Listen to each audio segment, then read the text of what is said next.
I stood in the doorway of our lakeside cabin watching my husband Nicholas and his girlfriend Serena freeze mid-laughter. "Surprise," I said with a calm I didn't feel, dropping my overnight bag on the floor. "I thought I'd join you at my vacation. Home."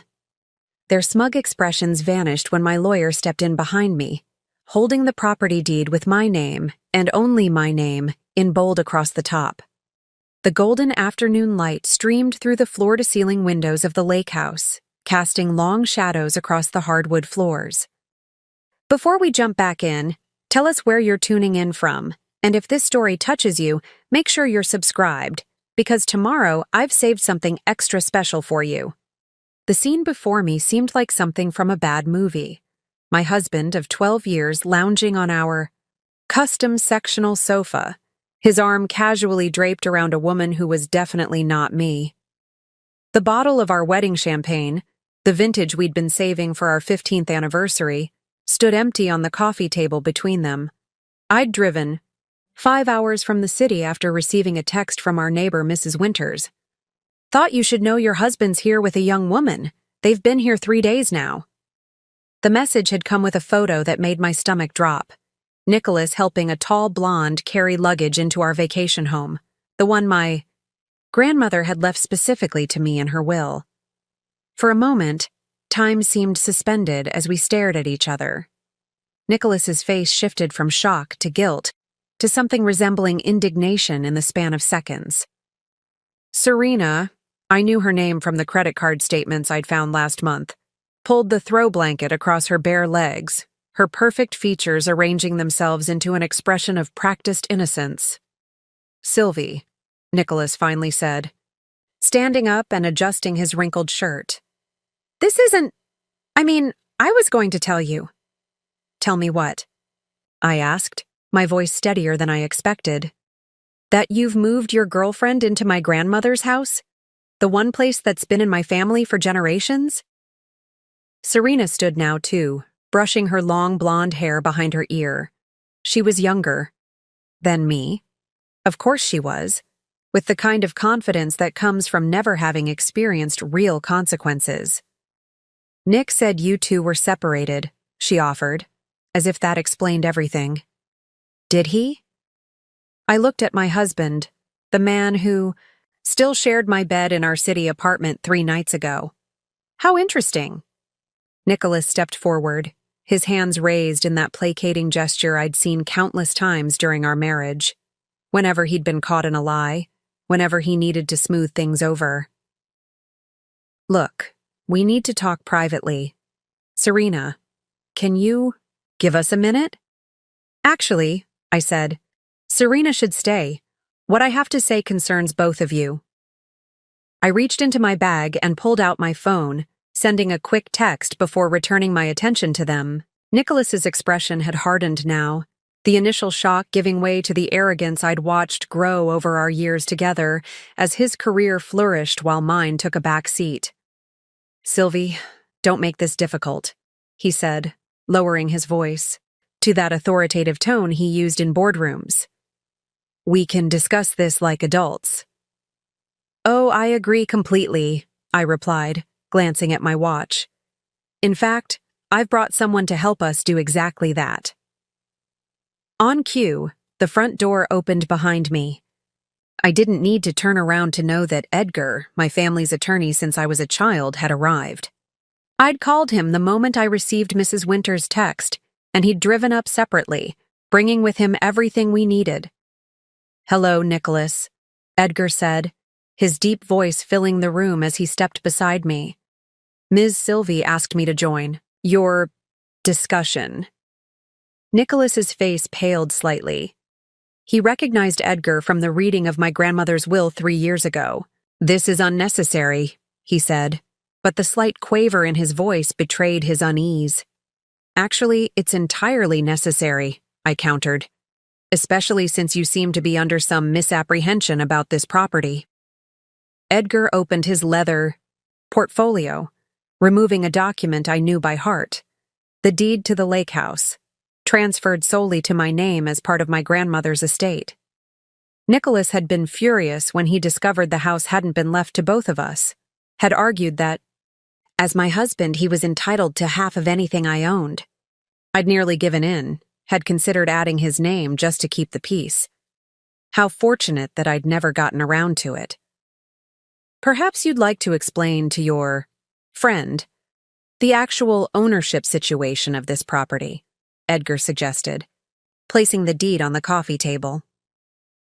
Serena leaned forward, her practiced confidence wavering as she scanned the document. Nick, you said this was your vacation home, she said, confusion evident in her voice. You said we could stay here whenever we wanted. It's complicated, Nicholas muttered, not meeting her eyes. Actually, it's quite simple, I interjected. This house belongs to me, only me. It was left to me by my grandmother and was never part of our marital assets. The silence that followed was heavy with unspoken accusations. Nicholas glared at me, his jaw tight. I could almost hear the calculations running through his mind, the desperate search for leverage. We're still married, he finally said. I have rights. Edgar cleared his throat. About that, he said, pulling another set of documents from his portfolio. Ms. Sylvie has instructed me to initiate divorce proceedings. Given the, circumstances, I believe the court will look favorably on her petition. Nicholas's face flushed dark red. You can't just walk in here and… Actually, I can, I interrupted. This is my property. You and Serena are here without my permission. Legally speaking, you're trespassing. Serena stood abruptly, gathering her things. You told me she knew about us, she hissed at Nicholas. You said she was fine with it. I almost felt sorry for her. Almost. The betrayal written across her face mirrored what I'd felt discovering Nicholas's deception. The credit card statements, the late-night calls, the sudden business trips that never seemed to generate the usual email traffic. I suggest you both pack your things, Edgar said calmly. Ms. Sylvie has been generous enough not to involve the authorities, but she would like you to vacate the premises immediately. Nicholas looked at me, desperation replacing his earlier confidence. Sylvie, we need to talk about this. 12 years of marriage. You can't throw that away without giving me a chance to explain. I met his gaze steadily, feeling a strange calm settle over me. For years I'd bent to his will, compromised my needs for his career, his ambitions, his desires. Standing in my grandmother's house, the place where I'd spent childhood summers building sandcastles and learning to sail, I finally saw Nicholas clearly. There's nothing to explain, I said quietly. And there's nothing here that belongs to you. My name is Sylvie Harrington, and until 3 months ago, I believed I was living the dream. Nicholas and I met during our final year of college. He was studying finance, and I was pursuing a degree in architectural design. We were young, ambitious, and madly in love, or so I thought. After graduation, we moved to the city together, Nicholas taking a position at a prestigious investment firm while I joined a small but innovative design studio. Those early years were magical. We worked hard during the week and spent weekends exploring hidden corners of the city, planning our future together. When Nicholas proposed on our 3rd anniversary with a ring he'd saved for months to buy, I didn't hesitate to say yes. We married in a small ceremony at my grandmother Blair's lake house, the same one Nicholas and Serena had now invaded. The property had been in my family for generations, a beautiful craftsman-style home on the shores of Lake Windermere. My grandparents had purchased it in the 1960s, and it had become our family's gathering place for holidays, celebrations, and quiet retreats from city life. My grandmother was a remarkable woman. Widowed young, she'd built a successful interior design business in an era when female entrepreneurs were rare. She had an eye for beauty and value, collecting art and antiques that transformed the lake house into a showplace that still felt like home. Some of my earliest memories were of sitting beside her on the dock, watching the sunset while she told me stories about the artifacts that filled the house, each one carrying its own history, its own significance. Preparing and narrating this story took us a lot of time, so if you are enjoying it, subscribe to our channel. It means a lot to us. Now back to the story. "Remember, Sylvie," she'd say, her voice gentle but firm. "Beautiful things aren't just possessions. They're connections to our past, reminders of who we are." When she passed away 3 years ago, I was devastated. Nicholas had been surprisingly distant during the funeral, checking his phone throughout the service and rushing back to the city the next day for what he claimed was an urgent client meeting.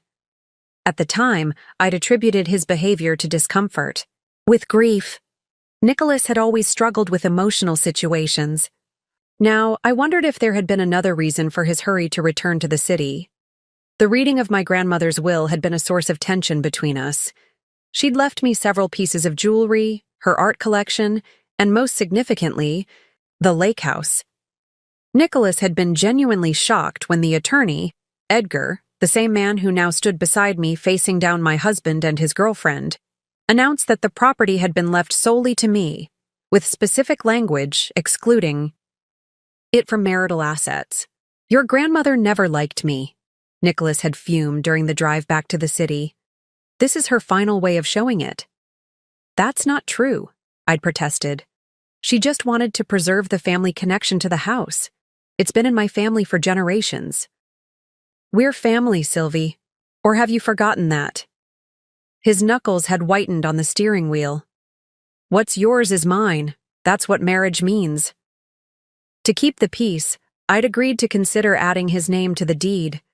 It was a promise I'd never fulfilled, not out of malice, but because life had gotten busy.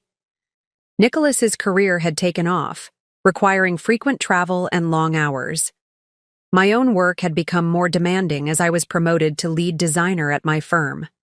The paperwork for the lake house had gotten lost in the shuffle of our daily lives, pushed to the bottom of an ever-growing to-do list.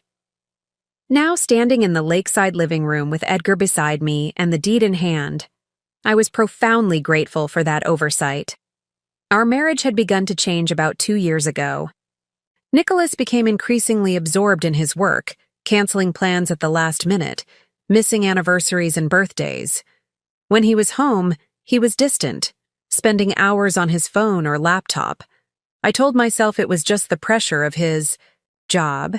He'd recently been promoted to senior vice president, a position that came with greater responsibilities and expectations. I tried everything to reconnect with him. Planned surprise weekends away, cooked elaborate dinners, even suggested marriage counseling. Nicholas dismissed each attempt, insisting there was nothing wrong, that I was being oversensitive and needy. Gradually, I began to believe him. Maybe I was asking for too much. Maybe his emotional distance was normal in a long-term relationship. The lake house became my sanctuary during this time.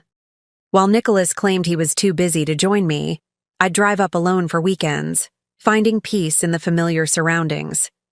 I'd sit on the dock where my grandmother and I had spent so many hours, seeking her wisdom across the years that separated us. Somehow, surrounded by her things, I felt stronger, more certain of myself. It was during one of these solo trips 2 months ago that I first noticed something odd. Several items had been moved, not dramatically, but enough that someone who knew the house would notice. A photograph that had always sat on the mantel was now on a side table.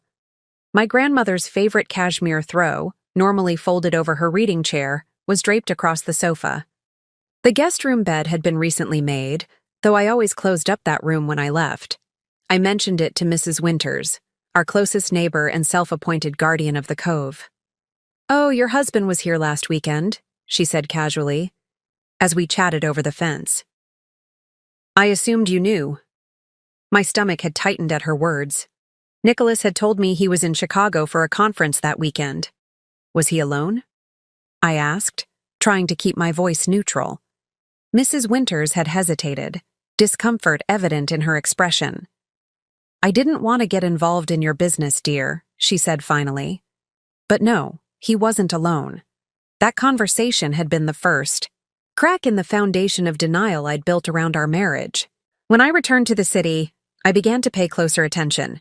To Nicholas's schedule, his excuses, the details that didn't quite add up. I checked our joint credit card statements, finding charges for restaurants I'd never visited, gifts I'd never received. There were frequent weekend charges at the small grocery store near the lake house during times Nicholas had claimed to be working or traveling for business. The evidence mounted piece by painful piece until I could no longer ignore the truth. Despite the mounting evidence, I hadn't confronted Nicholas immediately. A part of me, perhaps the part that still believed in the life we'd built together, wanted to be wrong. Maybe there was an explanation that didn't involve betrayal. Maybe I was jumping to conclusions. So I watched, and I waited, and I pretended that everything was normal. On the surface, our life continued as it had for the past 12 years.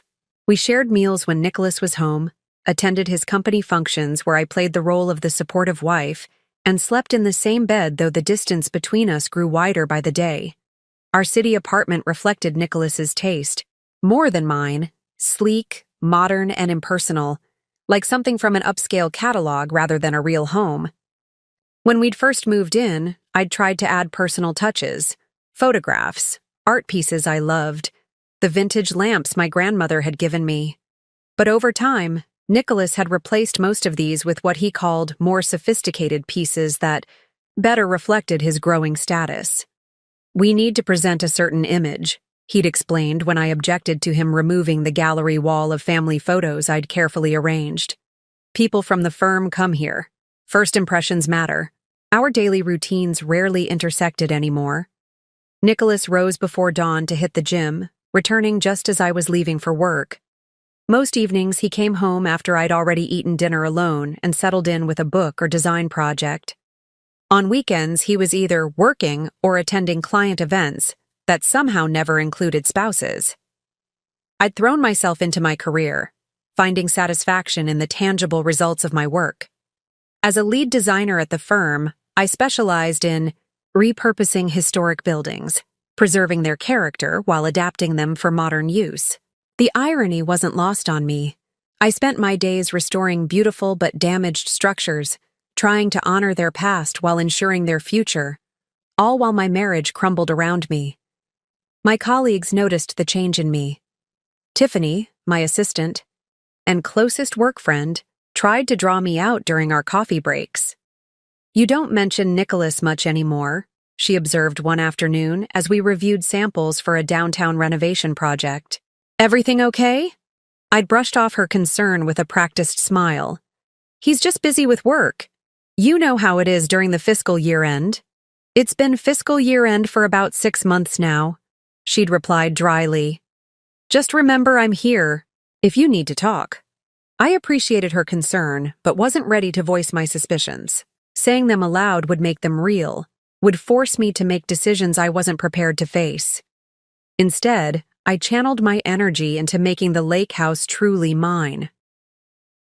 During my weekend trips, I began subtle renovations, repainting the kitchen in colors my grandmother would have loved, refinishing the dock where we'd spent so many summer evenings, planting a garden of native wildflowers along the path to the shore. Each change felt like reclaiming a piece of myself, a quiet declaration that this place, unlike my marriage, was still within my control.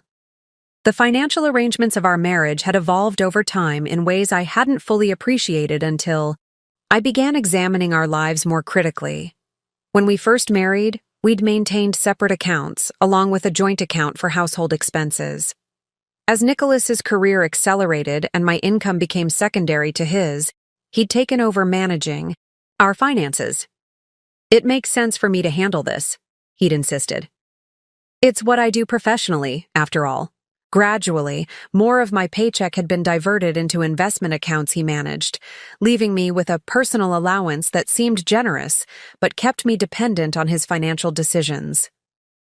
Our property, the apartment, our cars, our investments, were all in both our names, with one significant exception: the lake house. Now I understood why Nicholas had been so insistent that I add his name to the deed. It wasn't sentiment or a desire to share in my family's legacy. It was about ownership, about control. 3 weeks ago, Everything had changed. I'd come home early from work, a migraine forcing me to abandon a client meeting.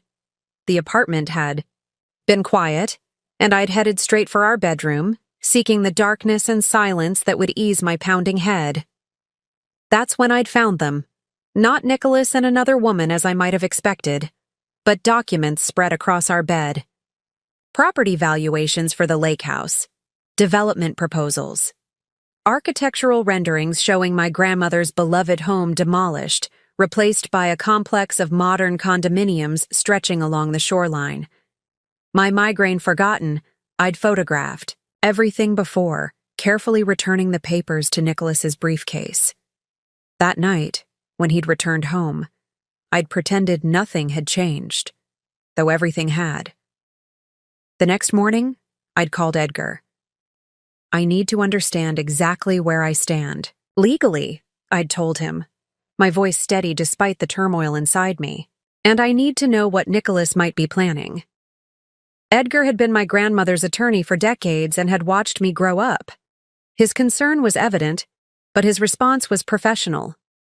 Come to my office, he'd said. Bring any financial documents you can access without raising suspicion. We'll figure this out. What followed was an education in the life I thought I'd been living.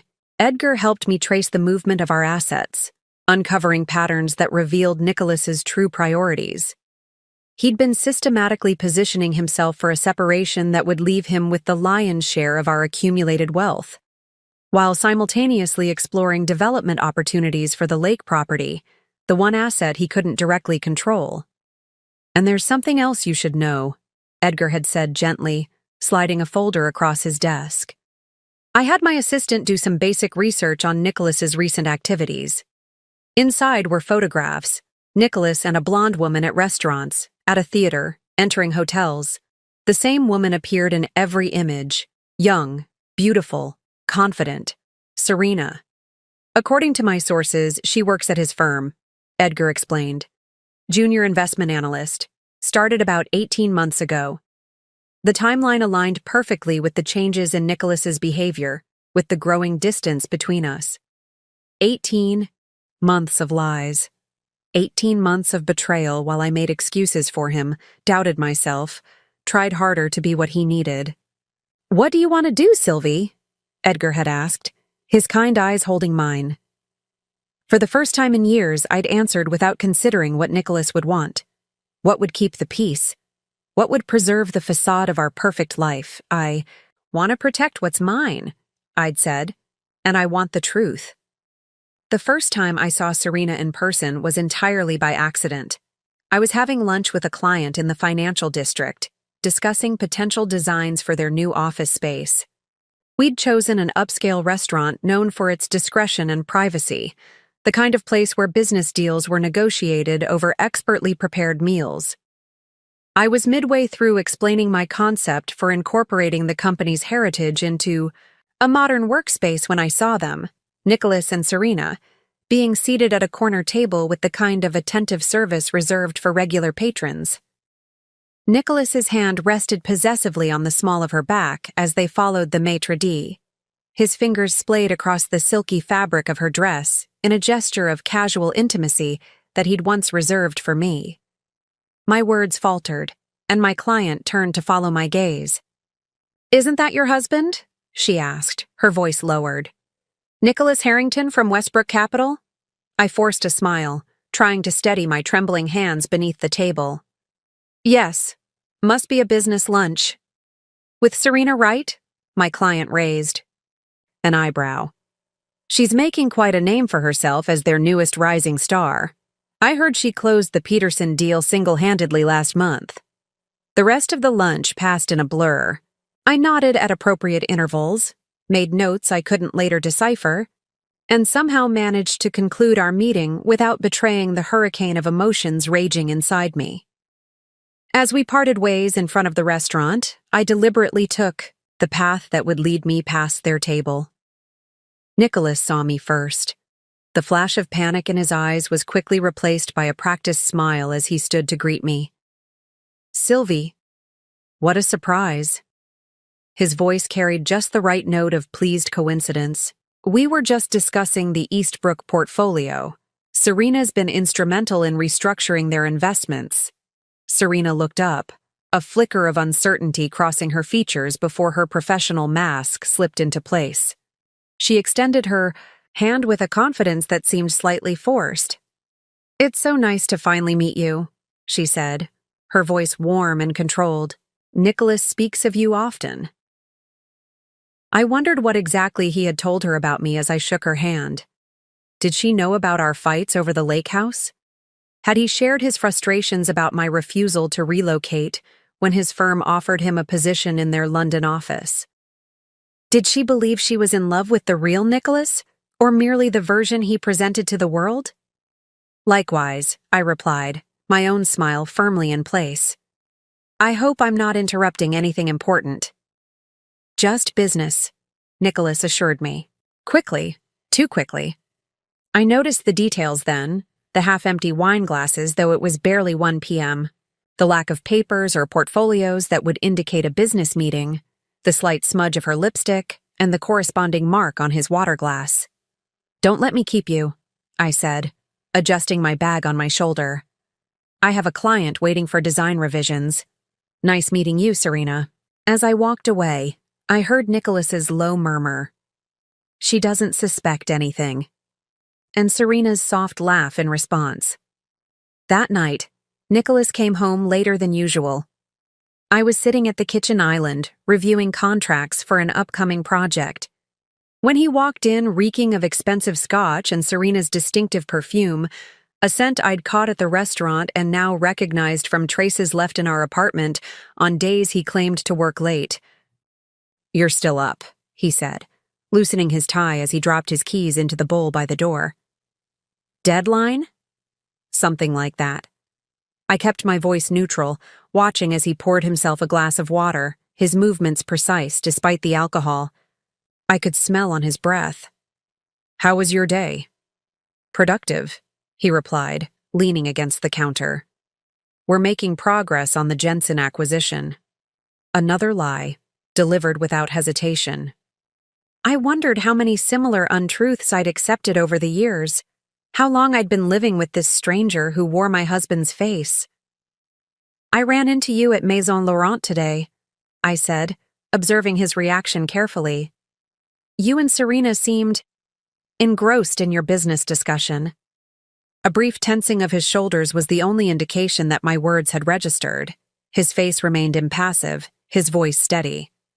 "She's a valuable team member. Bright, ambitious. Reminds me a bit of you when we first met, actually." The comparison landed like a slap. Was that how he'd justified it to himself? That he'd simply traded in for a newer model of the same woman? "Interesting," I said, closing my laptop. "I didn't realize investment analysis required such intimate seating arrangements." Nicholas's expression hardened, the mask of casual indifference slipping to reveal irritation beneath. "Don't start, Sylvie. It was a business lunch in a public restaurant. If I were hiding something, would I take her there?" The audacity of his deflection almost made me laugh. Of course he would, Nicholas. Had always hidden things in plain sight, believing his confidence would prevent anyone from questioning him. "You're right," I conceded, standing to leave. "I'm tired and reading too much into things. I think I'll turn in." As I passed him, he caught my arm, his grip firm but not painful. "We should plan a weekend at the lake house soon. It's been too long since we went together." My heart stuttered. Was this a test? Did he suspect that I knew about his visits there with Serena? "That would be nice," I replied, meeting his gaze steadily. "It would give us a chance to really talk." Something flickered in his eyes, calculation, perhaps, or concern, before he released my arm with a smile that didn't reach his eyes. "I'll check my calendar tomorrow. See when I can clear a few days." That night, lying beside him in our bed, listening to his even breathing as he slept unburdened by guilt, I made my decision. The time for watching and waiting was over. Whatever game Nicholas was playing with our marriage, with my family's legacy, I needed to understand the rules and then change them. The next morning, I called Bobby, an old college friend who now worked as a private investigator. We'd stayed in touch over the years, occasionally meeting for coffee to reminisce about our university days. I'd been a bridesmaid at his wedding. He'd helped design the built-in bookshelves for our first apartment. "I need your help," I told him, speaking softly from my car, parked 3 blocks from our apartment. "And I need absolute discretion." "You've got it," he replied without hesitation. "What's going on, Sylvie?" I explained the situation as concisely as I could, the discovery of Nicholas's affair, the development plans for the lake house, my suspicions about our finances. Bobby listened without interruption, only asking clarifying questions when I finished. "I can start surveillance today," he said. "But Sylvie, you should know. Once you go down this road, once you have concrete evidence, there's no going back to not knowing." "I'm past that point already," I assured him. "I don't need to know if he's cheating. I know he is. What I need is to understand what he's planning, especially regarding the lake house. I need to be prepared." "Understood. I'll be in touch soon." As I ended the call, a notification appeared on my phone, a calendar reminder for the charity gala. That weekend, an annual event hosted by Nicholas's firm. In previous years, I'd spent weeks preparing for it, selecting the perfect dress, scheduling hair and makeup appointments, preparing to play my role as the successful executive's charming. This year, I hadn't given it a thought, but now, staring at the reminder, I realized it presented an opportunity. If Nicholas would be occupied at the gala, preening for his colleagues and superiors with me dutifully by his side, that would leave Serena unaccounted for. And people tended to be careless when they thought no one was watching. I texted Bobby with this additional information, suggesting he might want to keep an eye on Serena during the event. Then I called my favorite boutique to schedule an appointment for a dress fitting. If I was going to play the unsuspecting wife for one last time, I intended to look spectacular doing it. The charity gala was held at the Westbrook Museum of Modern Art, its soaring glass atrium transformed for the evening with cascading white orchids and subtle lighting that made everyone look slightly more beautiful than they were. I wore a midnight blue gown that hugged my figure before falling in a graceful sweep to the floor. Classic, but with architectural details that reflected my professional aesthetic. Nicholas had barely glanced at me as we entered, his eyes scanning the crowd for faces more important than mine. "Let's make the rounds," he said, his hand at my elbow guiding me toward a cluster of gray-haired men whose combined net worth could probably fund a small nation. "The Princeton Group is considering moving their portfolio to us. I need to make an impression." The evening unfolded as these events always did, a carefully choreographed dance of networking, small talk, and strategic appearances. Nicholas kept me by his side when it served his purpose, introducing me to potential clients who might be impressed by his designer wife, then abandoning me at the bar or buffet when more promising opportunities arose. In years past, I'd filled these abandoned moments by chatting with the other plus ones or admiring the museum's collection. Tonight, I had a different agenda. As Nicholas deep-dived into conversation with the CEO of a tech startup, I slipped away, making my way toward Tiffany, who was attending with her husband. "You look stunning," she said, embracing me warmly. "That shade of blue is perfect with your coloring." We chatted for a few minutes about inconsequential things: a challenging client, the upcoming design conference, her plans to renovate her kitchen. Then, ensuring Nicholas was still occupied, I leaned closer. "I need to ask you something," I said, keeping my voice casual. "And I need you to be completely honest with me." Tiffany's expression turned serious. "Of course. What is it?" "You mentioned last month that your brother works for Lakeside Development Partners. Is he still with them?" She nodded, looking slightly confused. "He's one of their project managers. Why do you ask?" I took a sip of my champagne before answering. "I've heard rumors they're looking at properties around Lake Windermere. That's where my family's vacation home is, and I'm concerned about overdevelopment in the area. Understanding dawned in her eyes. You're worried about property values?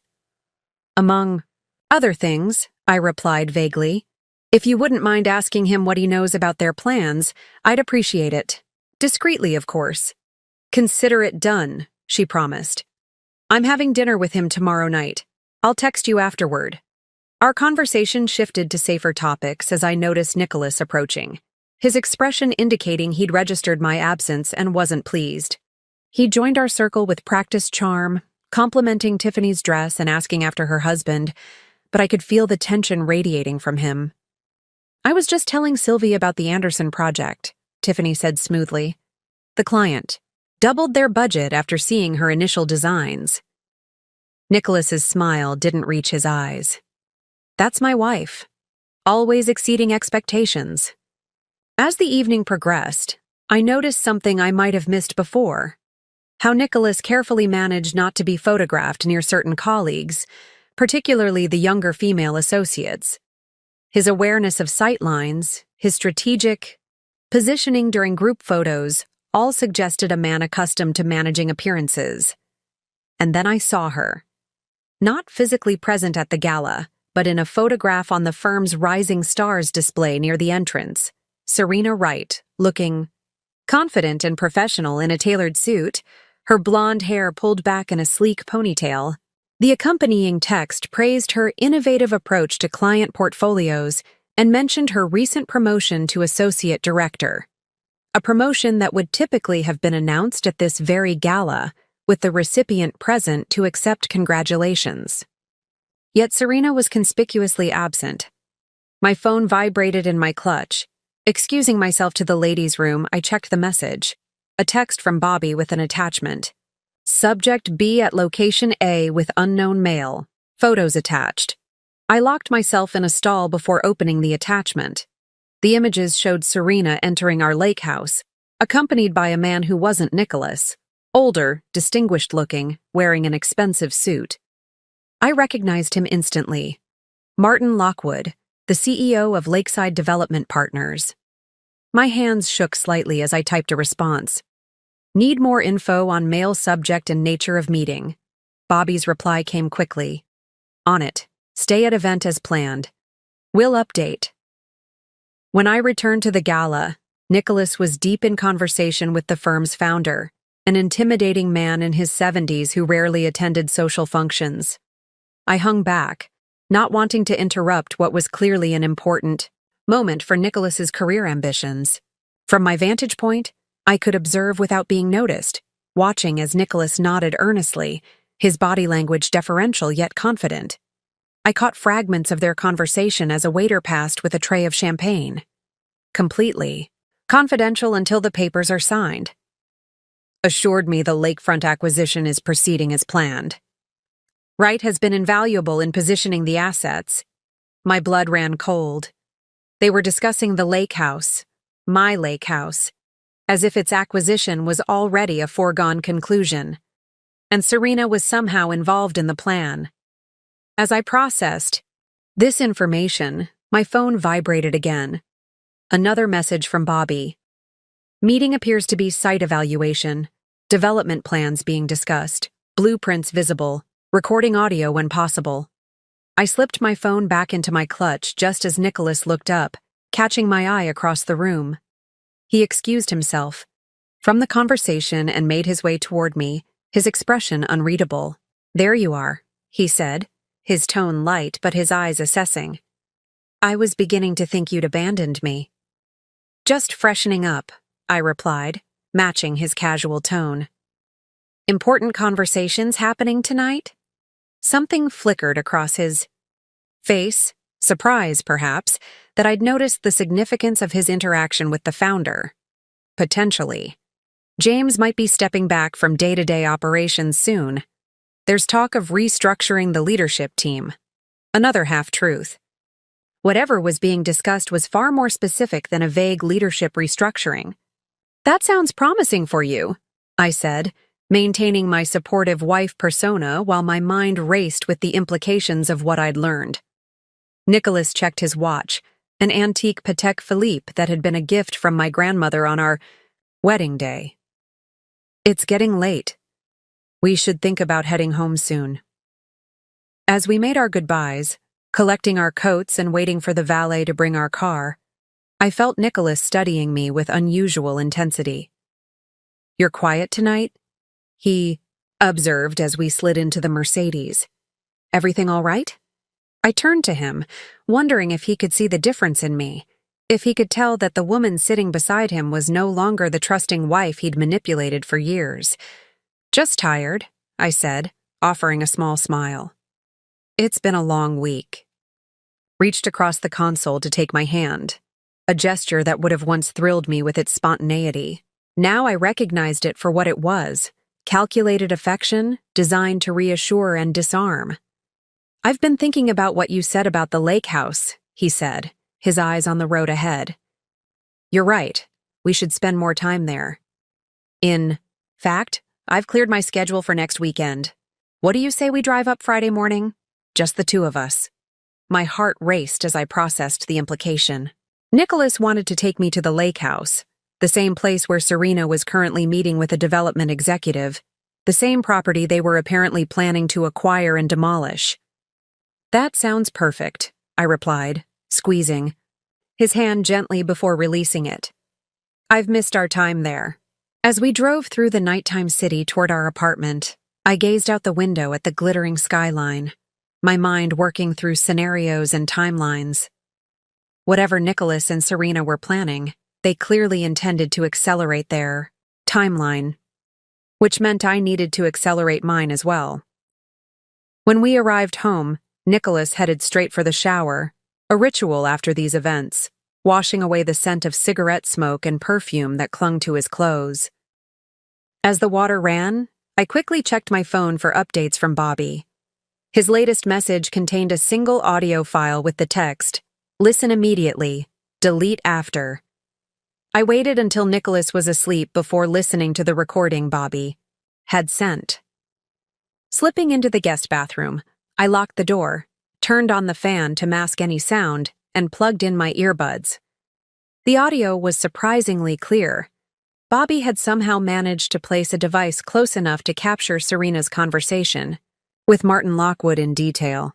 Their voices echoed slightly against the lake house's wooden surfaces, creating an eerie sensation as I stood in my city apartment bathroom, eavesdropping on a conversation happening in my grandmother's home. The property assessment came back. "Even better than we anticipated," Lockwood was saying, his voice carrying the smooth confidence of someone accustomed to closing deals. 13 acres of prime lakefront. With that kind of elevation and southern exposure, we could fit 20 luxury units and still maintain the exclusivity factor. "And Nicholas has confirmed he can deliver the property?" Serena's voice, professional and composed. "That's where you come in, isn't it?" A chuckle from Lockwood. "He seems convinced his wife will sign over her interest once the divorce papers are filed. Something about her being conflict-averse and willing to settle quickly." My fingers tightened around my phone. Conflict-averse. That was how Nicholas saw me, as someone so desperate to avoid confrontation that I'd surrender my grandmother's legacy without a fight. "The timing is delicate," Serena continued. "Nicholas needs to secure financing for his portion of the development before approaching her with the divorce. The firm's partnership announcement happens next month, which should give him the capital base he needs." "And your role in all this? Beyond the obvious personal connection?" Lockwood's tone carried a hint of amusement. "I've structured the investment vehicle that will fund the initial development phase. The returns will be significant, especially for early participants like yourself. And these returns aren't reflected in the official prospectus, I assume?" "Let's just say there are certain efficiencies in the cost structure that create additional margin. Nothing improper, simply creative accounting." They were discussing fraud. Not just the theft of my property, but a financial scheme designed to siphon money from investors. And Nicholas was at the center of it all.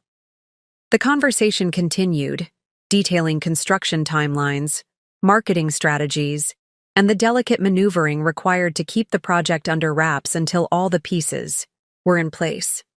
They spoke of my home, the place where I'd built childhood memories, where I'd married Nicholas, where my grandmother had spent her final days, as if it were already demolished, replaced by their vision of luxury condominiums. As the recording ended, I sat motionless on the edge of the bathtub, my mind reeling from what I'd heard. The betrayal was far deeper than I'd imagined. This wasn't just an affair, a midlife crisis, or a momentary lapse in judgment. This was calculated, strategic, and had been in motion for months, if not years. Nicholas wasn't planning to divorce me because our marriage had failed. He was planning to divorce me to steal my property and use it for a fraudulent development scheme. I deleted the recording as instructed and sent Bobby a brief message. Received. Need all documentation you can gather on Lakeside Development and their plans. Also need complete timeline of N's meetings with them. Returning to our bedroom, I watched Nicholas sleeping peacefully. His face relaxed in a way it rarely was when awake. How long had he been living this double life? How many other lies had I accepted without question? The next morning, I woke before Nicholas, my mind clear despite the minimal sleep. I'd spent the night cycling through emotions, shock, rage, grief, and finally, a cold, focused determination. By the time sunrise filtered through our bedroom blinds, I had a plan. I slipped out of bed and prepared for the day as if nothing had changed.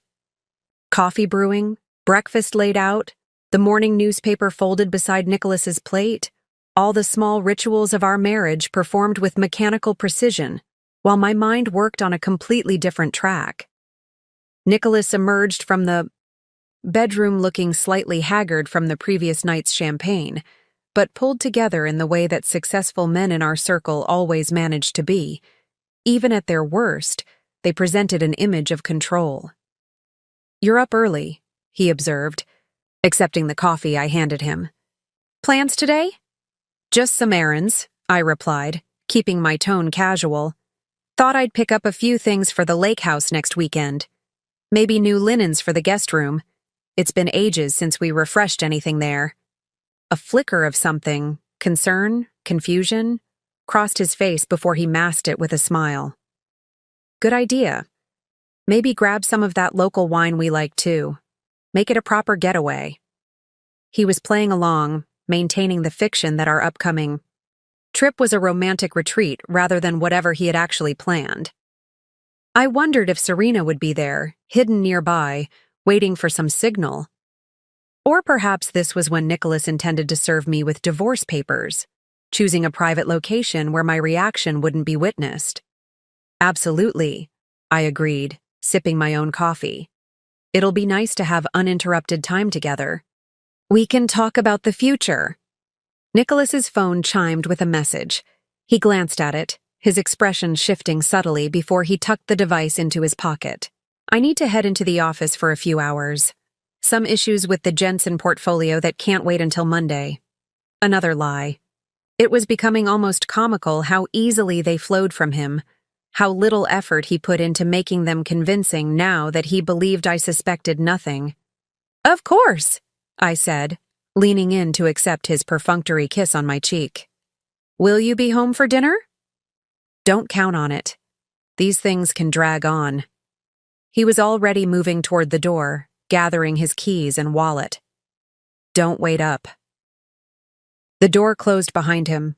I allowed my facade to drop, my shoulders sagging with the relief of no longer having to pretend. I gave him 15 minutes to ensure he wouldn't return for something forgotten, then sprang into action.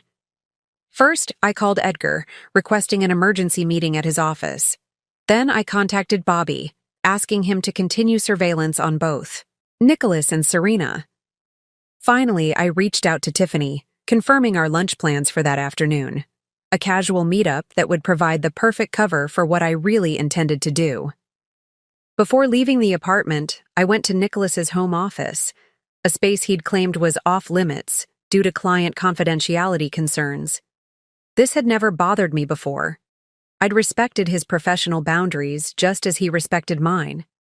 Now, I saw it for what it was. Another mechanism of control, another way to hide his deceptions. The door was locked, but I knew where he kept the spare key, hidden inside an unused humidor in our living room credenza. Inside his office, I worked quickly, photographing documents, downloading files from his unlocked computer, and searching for any physical evidence of the lakeside development plan. In the bottom drawer of his desk, beneath a false panel, I discovered, by chance, I found what I was looking for, a preliminary contract between Nicholas and Lakeside Development, outlining terms for the sale of the property known as Windermere Lodge once the current ownership situation is resolved. The document was unsigned but contained detailed notes in Nicholas's handwriting about timing, valuation, and potential resistance points. My grandmother's house, my house, reduced to an ownership situation to be resolved. With the evidence secured, I locked the office and left the apartment, my mind shifting to the next phase of my plan. As I stepped into the brightness of the spring morning, I felt a strange sense of liberation. The worst had happened. My husband was betraying me in ways I couldn't have imagined, and yet I was still standing, still thinking clearly, still moving forward.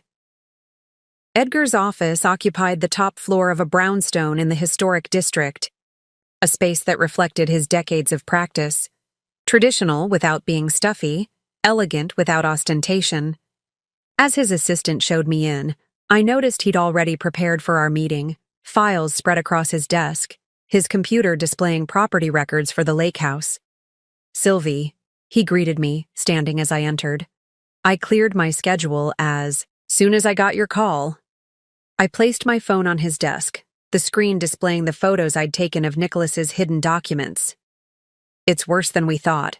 For the next hour, I laid out everything I'd discovered, the recordings from the lake house, the contract I'd found in Nicholas's office, the conversations I'd overheard at the gala.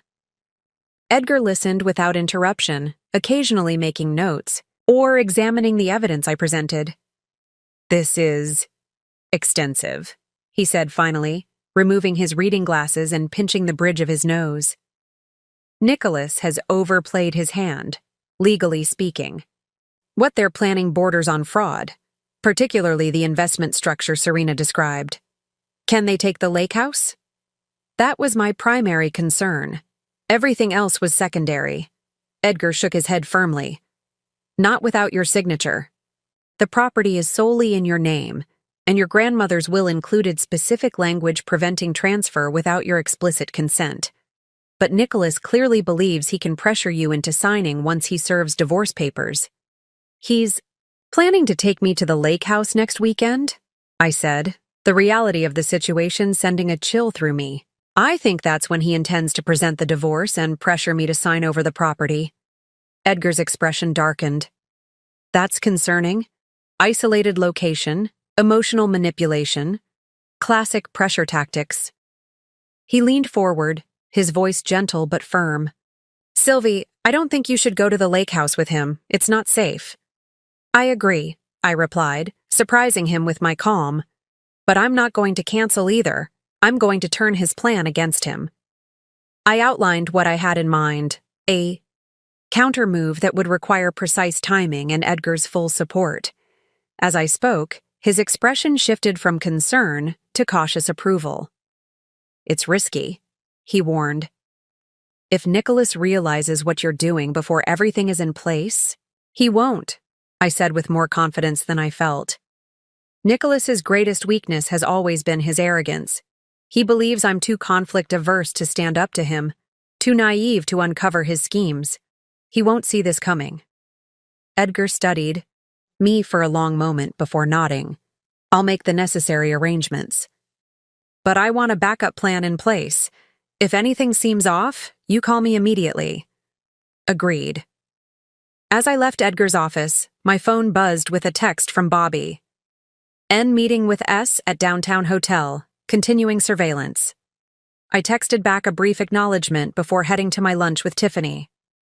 My mind was racing with preparations, contingencies, and the enormity of what Nicholas had planned. and what I now intended to do in response. Tiffany was already seated at our usual cafe when I arrived, a folder beside her coffee cup. Her expression brightened when she saw me, then quickly shifted to concern. "You look exhausted," she said as I slid into the chair across from her. "Rough night after the gala?" "Something like that," I replied, ordering a coffee when the waiter approached. "Did you speak with your brother?" Tiffany pushed the folder toward me. "He did better than just talk. He sent these." Inside were printouts of internal lakeside development, documents, project timelines, financial projections, and architectural renderings for Windermere Villas, a luxury condominium development to be built on the site of my family's lake house. "He says they've been working on this project for months," Tiffany continued, her voice low. "The plans are quite advanced. They're just waiting on site acquisition, which is apparently happening soon." I flipped through the pages, my coffee forgotten, as I absorbed the details of what they planned to do to my grandmother's property.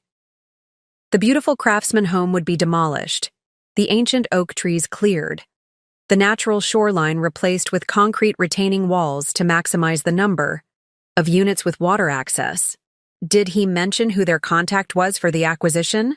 I asked, though I already knew the answer. Tiffany hesitated. "That's the other thing. He said the property is coming through Nicholas's investment vehicle. Sylvie, is something going on that I should know about?" I met her concerned gaze, considering how much to share. Tiffany had been my friend for years, but this was becoming a legal matter, potentially even a criminal one. "Nicholas and I are having some disagreements about the lake house," I said carefully. "He wants to develop it and I don't. It's complicated." "Complicated," Tiffany repeated, clearly not buying my oversimplification. "Sylvie, these plans are dated months ago. Has Nicholas discussed any of this with you?" "No," I admitted. "He hasn't." Tiffany reached across the table, covering my hand with hers. "Then it's not a disagreement. It's something else entirely." She paused, choosing her next words carefully. "My brother also mentioned that the project lead at Lakeside is personally involved with someone at Westbrook Capital, a woman named Serena Wright. Does that name mean anything to you?"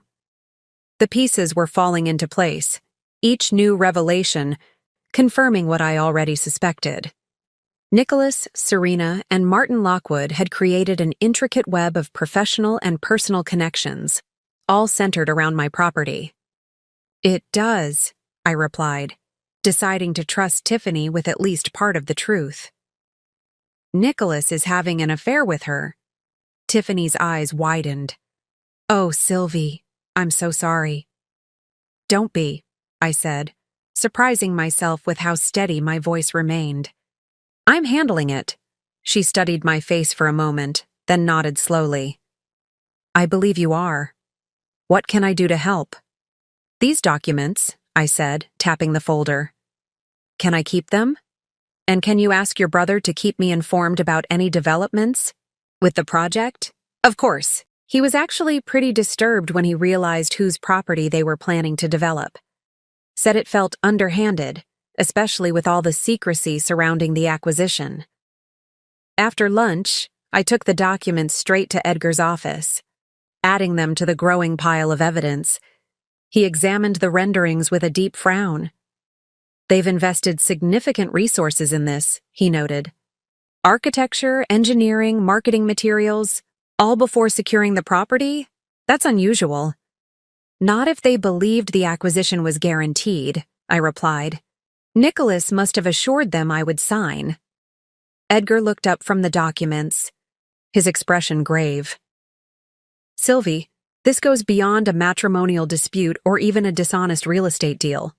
What they're planning, particularly the investment structure, potentially violates securities laws. If Nicholas has been using his position at Westbrook to raise money for this venture under false pretenses, then it's fraud," I finished for him. "I suspected as much from the recording." "This changes our approach," Edgar said, reaching for his phone. "I need to bring in someone who specializes in financial crimes. And we need to move quickly before they can destroy evidence or move assets. As Edgar made his calls, I sat in his office, watching the afternoon light shift across the room. In just a few days, my entire understanding of my marriage had crumbled, replaced by the harsh reality of Nicholas's true character. The man I had loved, had built a life with, had shared my most vulnerable moments with, had been plotting against me, not for days or weeks, but for months, possibly years. And yet, rather than feeling destroyed by this revelation, I felt strangely empowered. The fog of doubt and self-recrimination that had clouded my thinking for so long had lifted. For the first time in years, I saw Nicholas clearly, not as the charming, successful man I'd married, but as someone willing to sacrifice anything, including me, for his own ambition. "Edgar," I said, interrupting his conversation, "I want to move forward with all of it. The divorce filing, the fraud investigation, everything. But I want to do it my way, on my timeline." He covered the phone receiver with his hand. "What are you thinking?" "I'm thinking it's time Nicholas and Serena learned what happens when they underestimate me." The week leading up to our lake house trip passed in a strange state of suspended animation. Nicholas and I moved through our shared spaces, like actors in different plays, each following our own script while pretending to engage with the other. He was rarely home, citing late meetings and client emergencies that required his immediate attention. When he did appear, he was distracted but making visible efforts to seem attentive, asking about my day, commenting on my appearance, suggesting dinner plans we both knew would never materialize. I played my role perfectly, the unsuspecting wife, slightly concerned about our growing distance but still fundamentally trusting. I left design magazines open to lake house renovations, mentioned shopping for new outdoor furniture, even suggested inviting friends to join us later in the summer. Each comment was carefully calculated to reinforce Nicholas's belief that I remained oblivious to his plans. Behind this facade, I was working constantly. My days were filled with clandestine meetings with Edgar and his team of specialists, financial investigators, forensic accountants, and a former prosecutor who now specialized in securities fraud. Evenings when Nicholas was working late, meeting Serena according to Bobby's surveillance, were spent gathering and organizing evidence, preparing legal documents, and strengthening my position for what was to come. The emotional toll was heavier than I had anticipated. Each new discovery of Nicholas's duplicity reopened wounds I thought had begun to heal. Bank statements revealed accounts I'd never known about. Email exchanges exposed lies told directly to my face, and phone records documented hundreds of calls to Serena during times Nicholas had claimed to be unreachable due to client meetings. 3 days before our scheduled trip to the lake house, Edgar called me into his office for a final review of our strategy. "Everything is in place," he confirmed, sliding a thick folder across his desk. "The moment Nicholas makes any move regarding the property, we're ready to respond with immediate legal action. The financial investigators have compiled enough evidence to trigger a regulatory investigation into both Nicholas and Serena's activities at Westbrook Capital." "And the lake house itself?" I asked. The property still my primary concern despite everything else that had been uncovered. "Secured," Edgar assured me. "I've filed additional protective measures with the county clerk. No transfer of ownership can occur without multiple verification steps, regardless of what Nicholas might try to make you sign." I nodded, feeling a momentary relief that was quickly replaced by a deeper anxiety. "What about personally? Am I ready for this?" Edgar's expression softened. "That's not a legal question, Sylvie. You've shown remarkable strength throughout this process. But confronting Nicholas directly will be difficult. Are you sure you want to go through with it this way? We could serve him the papers at his office, have the whole thing handled through attorneys." "No," I said firmly. "I need to see his face when he realizes his plan has failed. I need that moment for myself. Then we'll proceed as planned. Mrs. Winters has the spare key and will let the security team access the property tomorrow to install the cameras. They'll be completely hidden, but will record everything that happens during your confrontation. I left Edgar's office feeling both empowered and terrified. The mechanisms were in motion, the trap was set, but I still had to walk into it willingly, facing Nicholas's manipulation with my eyes open. That evening, as I packed for our weekend trip, Nicholas came home earlier than usual. He stood in the doorway of our bedroom, watching me fold sweaters and place them carefully in my weekend bag. "Don't forget something nice for dinner," he suggested, his tone casual. "I made reservations at Lakeside Inn for Saturday night. Thought we could make it special." I looked up, offering a smile that felt foreign on my face. "That sounds lovely. I'll pack the blue dress you like." He crossed the room and sat on the edge of the bed, closer than he'd been in weeks. "I know things have been strained between us lately. My fault. Work has been consuming everything. But this weekend is about us. About reconnecting." The sincerity in his voice was perfect. If I hadn't heard the recordings, seen the documents, known the truth, I might have believed him. That was the most chilling realization. How completely I would have accepted his lies. How eagerly I would have embraced this fictional reconciliation. "I've missed you," I said, the words bitter on my tongue despite my outwardly warm expression. "It will be good to have your full attention for once." Nicholas reached out, tucking a strand of hair behind my ear in a gesture of intimacy that once would have made my heart race. Now it took everything in me not to flinch away. "We have important things to discuss," he said, his eyes searching mine for any sign of suspicion. "About our future." "I look forward to it," I replied, holding his gaze steadily. Something in my response must have satisfied him, because he nodded, slightly before standing. "I have one more call to make, then I'm all yours for the evening. Dinner in an hour?" "Perfect." As he left the room, I let out a breath I hadn't realized I was holding. My hands trembled as I continued packing, the reality of what lay ahead washing over me in waves of dread and determination. That night, we ate takeout from our favorite Italian restaurant, drank wine Nicholas had brought home, a vintage much, more expensive than our usual, and maintained the elaborate fiction of a couple looking forward to a romantic weekend. I laughed at his jokes, responded to his touch, and pretended not to notice how frequently he checked his phone when he thought I wasn't looking. After dinner, as we cleared the dishes together in a domestic scene that felt surreal in its normalcy, Nicholas brought up the lake house directly for the first time. "I've been thinking," he said, loading glasses into the dishwasher. "Maybe it's time we considered other options for the lake property." I kept my expression neutral, focusing on wiping down the counter. "What kind of options?" "Real estate in that area has skyrocketed.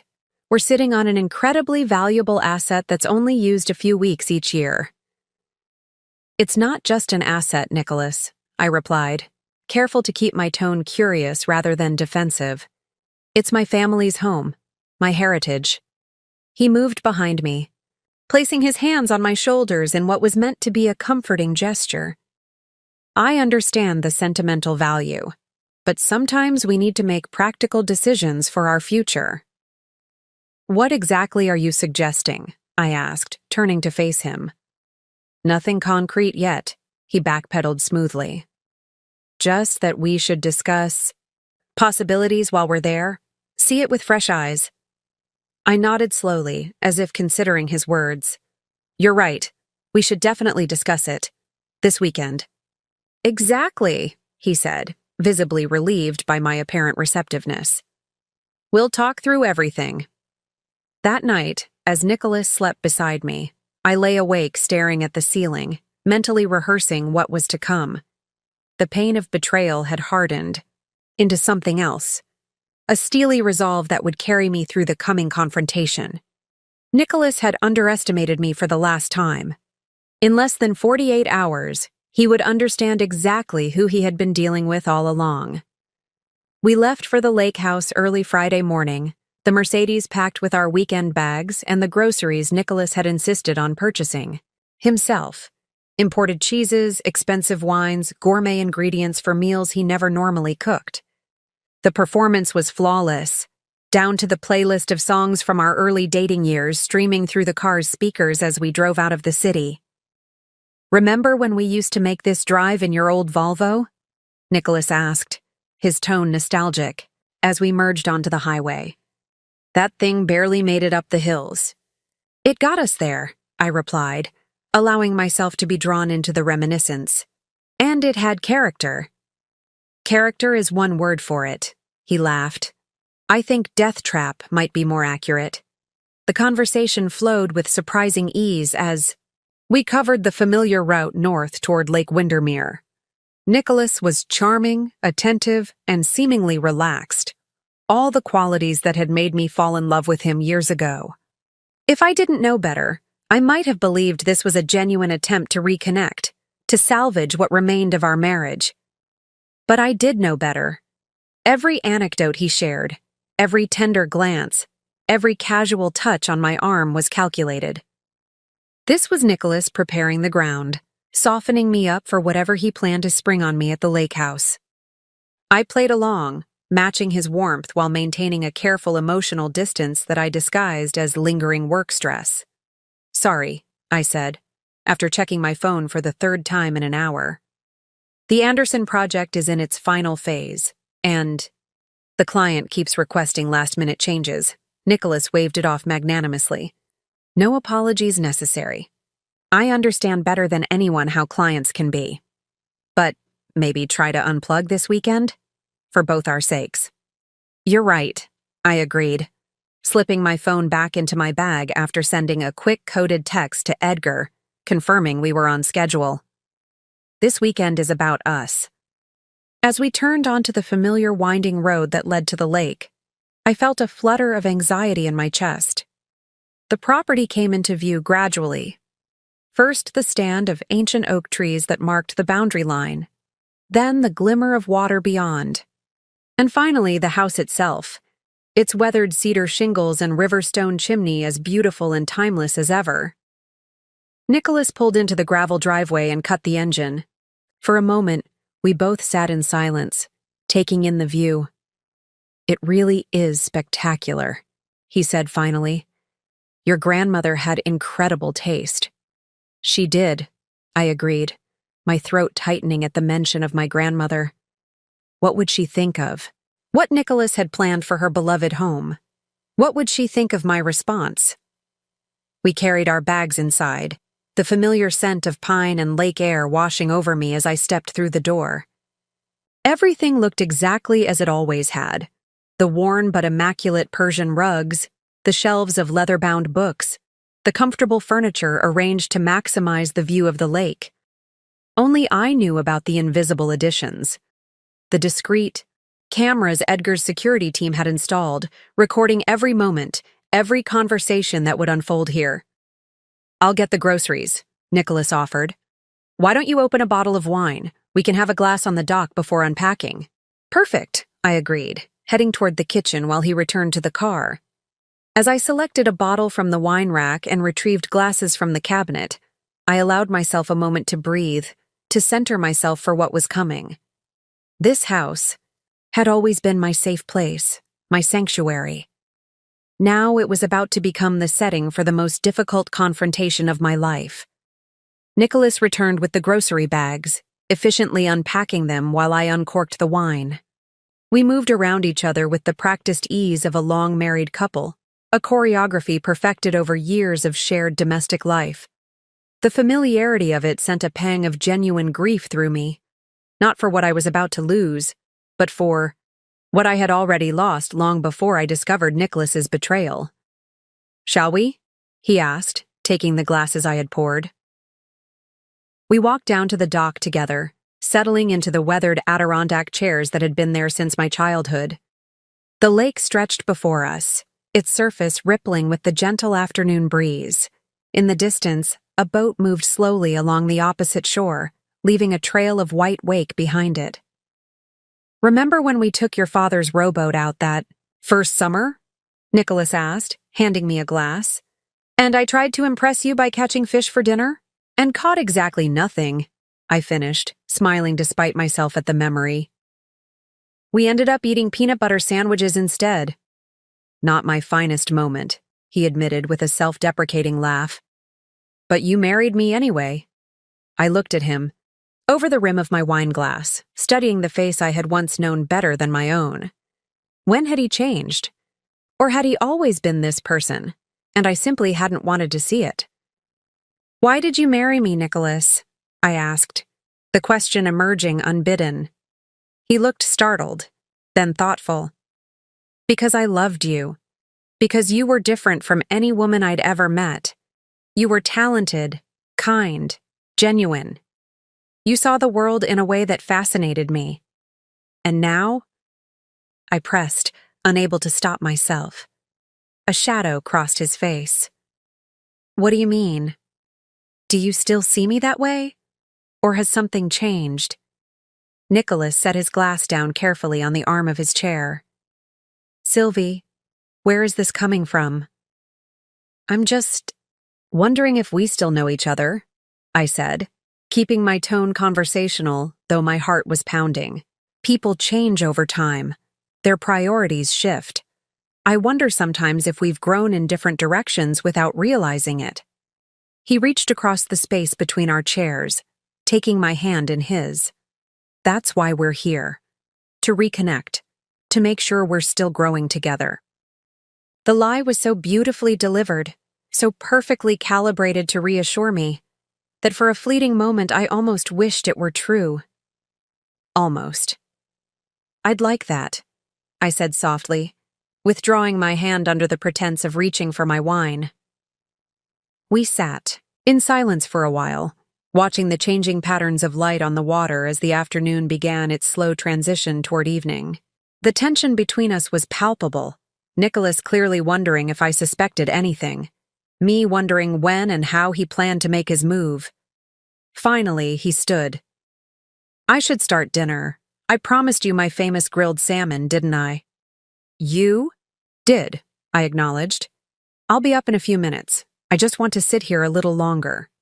As Nicholas walked back toward the house, I pulled out my phone and sent another text to Edgar. All proceeding as expected. No confrontation yet. His response came almost immediately. Security feed operational. Team on standby. I took a deep breath, gathering strength from the familiar view, from the memory of my grandmother sitting in this very spot, telling me stories about standing up for yourself, about knowing your own worth, about never letting anyone take what was rightfully yours. Then I rose and walked back to the house, ready for whatever came next. Dinner was a masterful performance on Nicholas's part. He grilled salmon to perfection, paired it with a crisp white wine, and maintained conversation that was both nostalgic and forward-looking. If I hadn't known better, I might have believed we were simply a couple working through a rough patch, rediscovering what had brought us together in the first place. I've been thinking, he said as we lingered over dessert. Fresh berries with cream that he'd whipped himself. Maybe we should spend more time here. I could work remotely a few days each week. We could make it a regular part of our lives again, not just an occasional getaway. That would be lovely, I replied, wondering how he could suggest this with a straight face while simultaneously planning to demolish the house. But what about your job? You've always said FaceTime at the office is crucial. Priorities change, he said, reaching across the table to take my hand.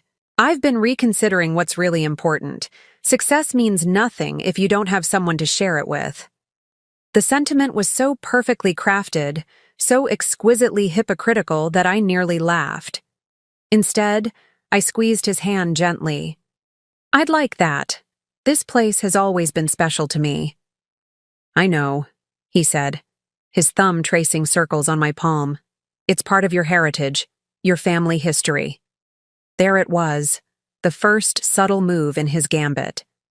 Acknowledging the property's emotional significance to me, validating my attachment to it before he would attempt to persuade me to give it up. It is, I agreed. My grandmother always said this land had a soul.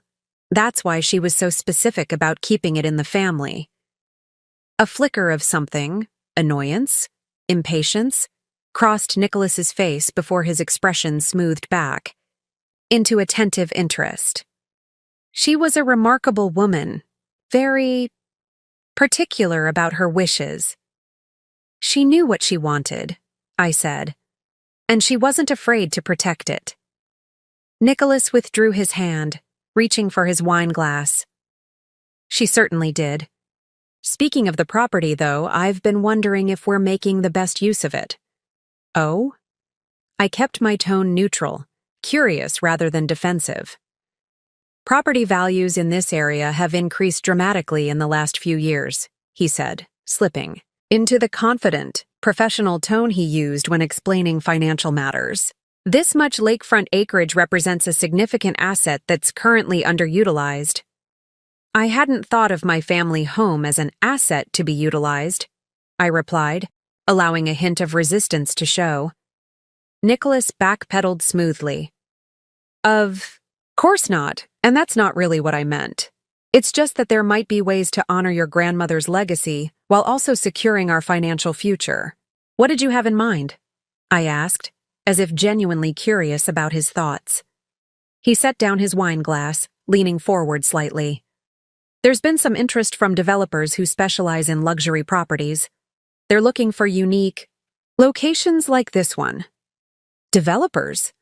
I frowned, as if this were the first I'd heard of such a possibility. You mean selling the property? Not necessarily selling outright, he clarified. There are partnership structures that would allow us to maintain an interest in the development while unlocking the property's value. Development, I repeated, the word flat. You're talking about tearing down my grandmother's house, Nicholas sighed, reaching for my hand again. Sylvie, I know this is difficult to consider, but we need to think about our future. This property represents a significant portion of our net worth, and it's essentially sitting idle most of the year. Our net worth? I questioned, withdrawing my hand. Nicholas, this property isn't part of our marital assets. It was left specifically to me. His expression tightened almost imperceptibly. We're married, Sylvie. What's yours is mine. What's mine is yours. That's how it works. Actually, I said carefully, that's not always how it works, especially with inherited property that's specifically excluded from marital assets. Nicholas studied me for a moment, reassessing. I could almost see him recalibrating his approach, adjusting his strategy based on my unexpected pushback. This isn't about legal technicalities, he said, his voice softening. This is about what makes sense for us as a couple, for our shared future. And what future do you envision exactly? I asked, genuinely curious about how he would frame his plan. Nicholas leaned back in his chair, his expression thoughtful. I see us leveraging this property to create something remarkable, a development that honors the natural beauty of the site while providing luxury accommodations for people who appreciate what this area has to offer. Like a hotel? I pressed, wanting to see how much he would reveal. More like exclusive residential units, he clarified. Limited in number, architecturally significant, environmentally sensitive. The kind of project that would make headlines in design magazines. He was appealing to my professional interests, trying to make me see the development as a creative opportunity rather than the destruction of my heritage. It was clever. If I didn't know the truth, I might have been intrigued by the prospect. And you've already explored this possibility, I said, making it a statement rather than a question. Nicholas hesitated, then nodded. I've had some preliminary conversations. Nothing binding, just exploring options. With whom? I pushed further, wanting to see if he would mention Lockwood or Serena. A development group that specializes in luxury lakefront properties, he replied vaguely. They have an impressive portfolio. I see, I said, my tone neutral. And when were you planning to include me in these preliminary conversations about my family's property? Nicholas spread his hands in a placating gesture. That's exactly what I'm doing now, Sylvie. I wanted to understand the possibilities before bringing half-formed ideas to you. I know how much this place means to you. Yet you discussed demolishing it without consulting me, I countered, letting a hint of my true feelings show through. Not demolishing, he corrected quickly. Reimagining. And I was always going to discuss it with you before any decisions were made. I stood, gathering our dessert plates. It's getting late, and this is clearly a bigger conversation than I expected to have tonight. Why don't we clean up and continue this tomorrow when we're both fresh? Nicholas looked relieved at the apparent reprieve. Of course, you're right. It's a lot to process. We have all weekend to talk through it. As we cleared the table and loaded the dishwasher, I maintained a thoughtful but not hostile demeanor. Nicholas clearly believed he had planted the seed, that with proper nurturing over the weekend, he could bring me around to his way of thinking. What he didn't realize was that I was playing a different game entirely. Later, as we prepared for bed in the master suite overlooking the lake, Nicholas was attentive in ways he hadn't been for months, asking about a design project I'd mentioned weeks ago, commenting on the new earrings I was wearing, suggesting we take the boat out tomorrow, if the weather held. Each gesture was calculated to create the impression of a husband invested in our marriage, in our shared future. As we slid under the covers, Nicholas reached for me, his intention clear. For a moment, I froze, uncertain whether I could go through with this level of pretense. But I reminded myself of everything at stake, of what tomorrow would bring, and I allowed him to pull me closer. His kiss was familiar, yet strange. The same lips that had lied to me countless times now pressed against, mine with feigned passion. I closed my eyes and responded mechanically, performing the role of a wife reconnecting with her husband while my mind remained detached, focused on the confrontation to come. I woke before dawn, the pale light barely filtering through the curtains of the master bedroom. Nicholas slept beside me, his breathing deep and even, his arm possessively draped across my waist. Carefully, I extricated myself from his embrace and slipped out of bed, gathering my robe and moving silently into the hallway. The house was quiet, suspended in that liminal space between night and morning. I made my way to the kitchen, started the coffee machine, and then stepped out onto the back deck. The lake stretched before me, its surface perfectly still, mirroring the fading stars and the gradual lightening of the sky. This view had been my constant through every phase of life: childhood summers, teenage confidences shared with friends, my wedding day, and now, the unraveling of that same marriage. I took a deep breath of the crisp morning air, centering myself for what was to come. Today was the day. According to Bobby's intelligence, Nicholas had arranged for Serena to arrive at the nearby Lakeside Inn around noon. Martin Lockwood would join them at 2 p.m. with the paperwork for both the divorce and the property transfer.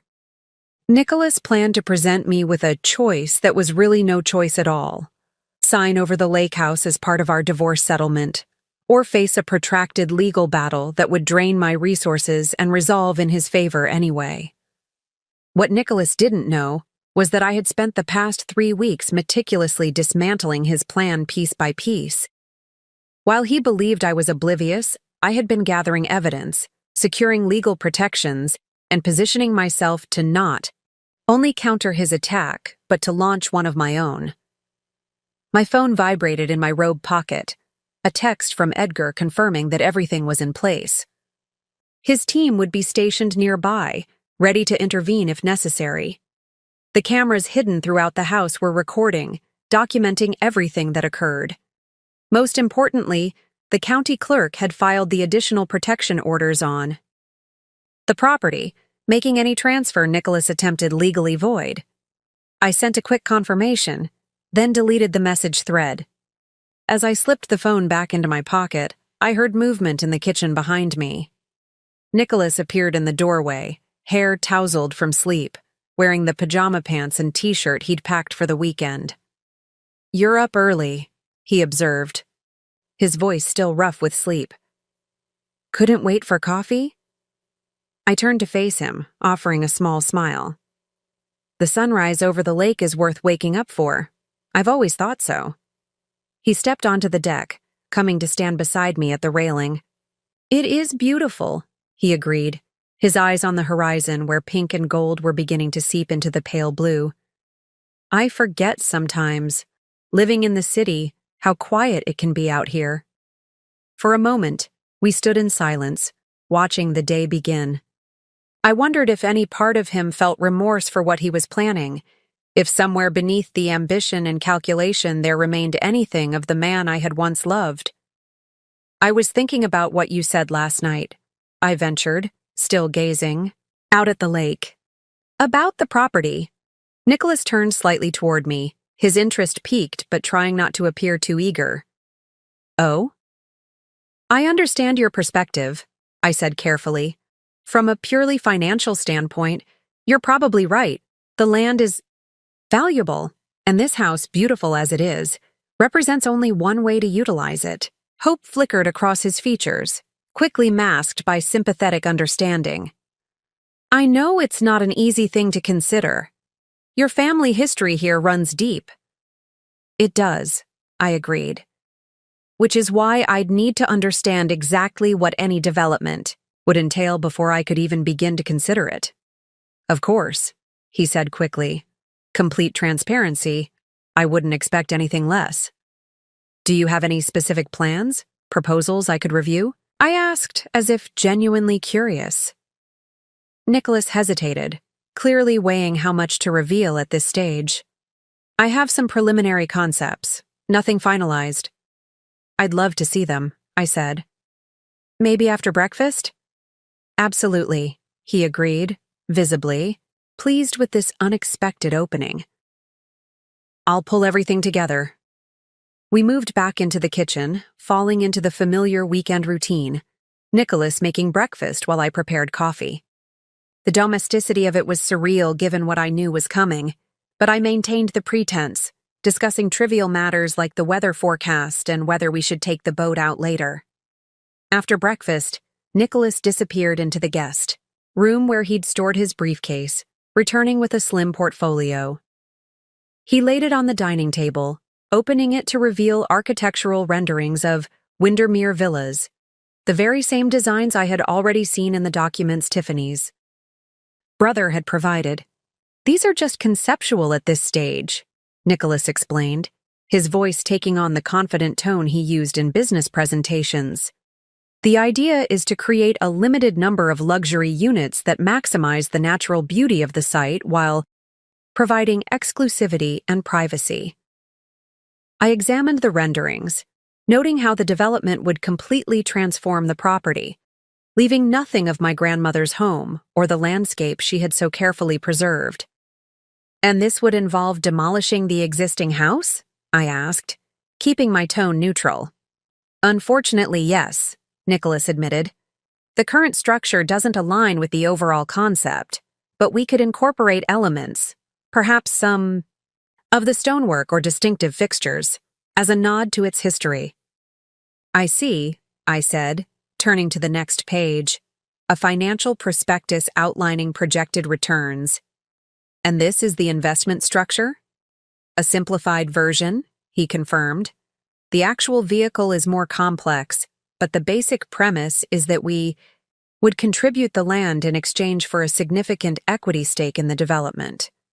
We'd benefit from both the initial sale of units and ongoing management fees. We? I questioned. Nicholas smiled reassuringly. As a couple, of course. This would be our joint venture. I continued paging through the proposal, asking questions that suggested serious consideration about timelines, environmental impact, architectural details. Nicholas answered each query with practiced expertise, clearly relieved that I was engaging with the concept rather than rejecting it outright. This is certainly thorough, I said finally, closing the portfolio. You've obviously put a lot of thought into it. I have, he agreed. I believe it represents the best path forward for us. A way to honor the property's significance while securing our financial future. I nodded thoughtfully. I appreciate you sharing this with me. It's given me a lot to consider. Take all the time you need, Nicholas said, though I could sense his impatience beneath the supportive veneer. This is a big decision. I want you to be comfortable with it. Actually, I said, rising from the table, I think I'd like to walk down to the lake, clear my head a bit. Would you mind? Of course not, he replied magnanimously. I have a few work emails to catch up on anyway. Take your time. As I slipped out the back door and made my way down the path to the shore, I checked my phone again. A text from Bobby confirmed that Serena had checked into the Lakeside Inn as expected. Everything was proceeding according to plan, both Nicholas's and mine. I walked along the shoreline, the gentle lapping of water against the rocky beach, providing a soothing counterpoint to the tension building inside me. In a few hours, Nicholas would make his move, revealing the true purpose of this weekend getaway, and I would be ready. Returning to the house, I found Nicholas on his phone in the living room, speaking in the low, intimate tone he reserved for Serena. He quickly ended the call when he saw me enter. Work? I asked innocently. Client issue. He lied smoothly. Nothing that can't wait until Monday. I smiled, removing my light jacket. I think I might take a shower before lunch. That walk cleared my head. Good idea, Nicholas replied. I thought we might drive into town for lunch. There's a new bistro that's supposed to be excellent. A convenient excuse to bring us near the Lakeside Inn where Serena was waiting. I wondered if he planned to have her accidentally run into us, or if that confrontation was scheduled for later. Sounds perfect, I agreed.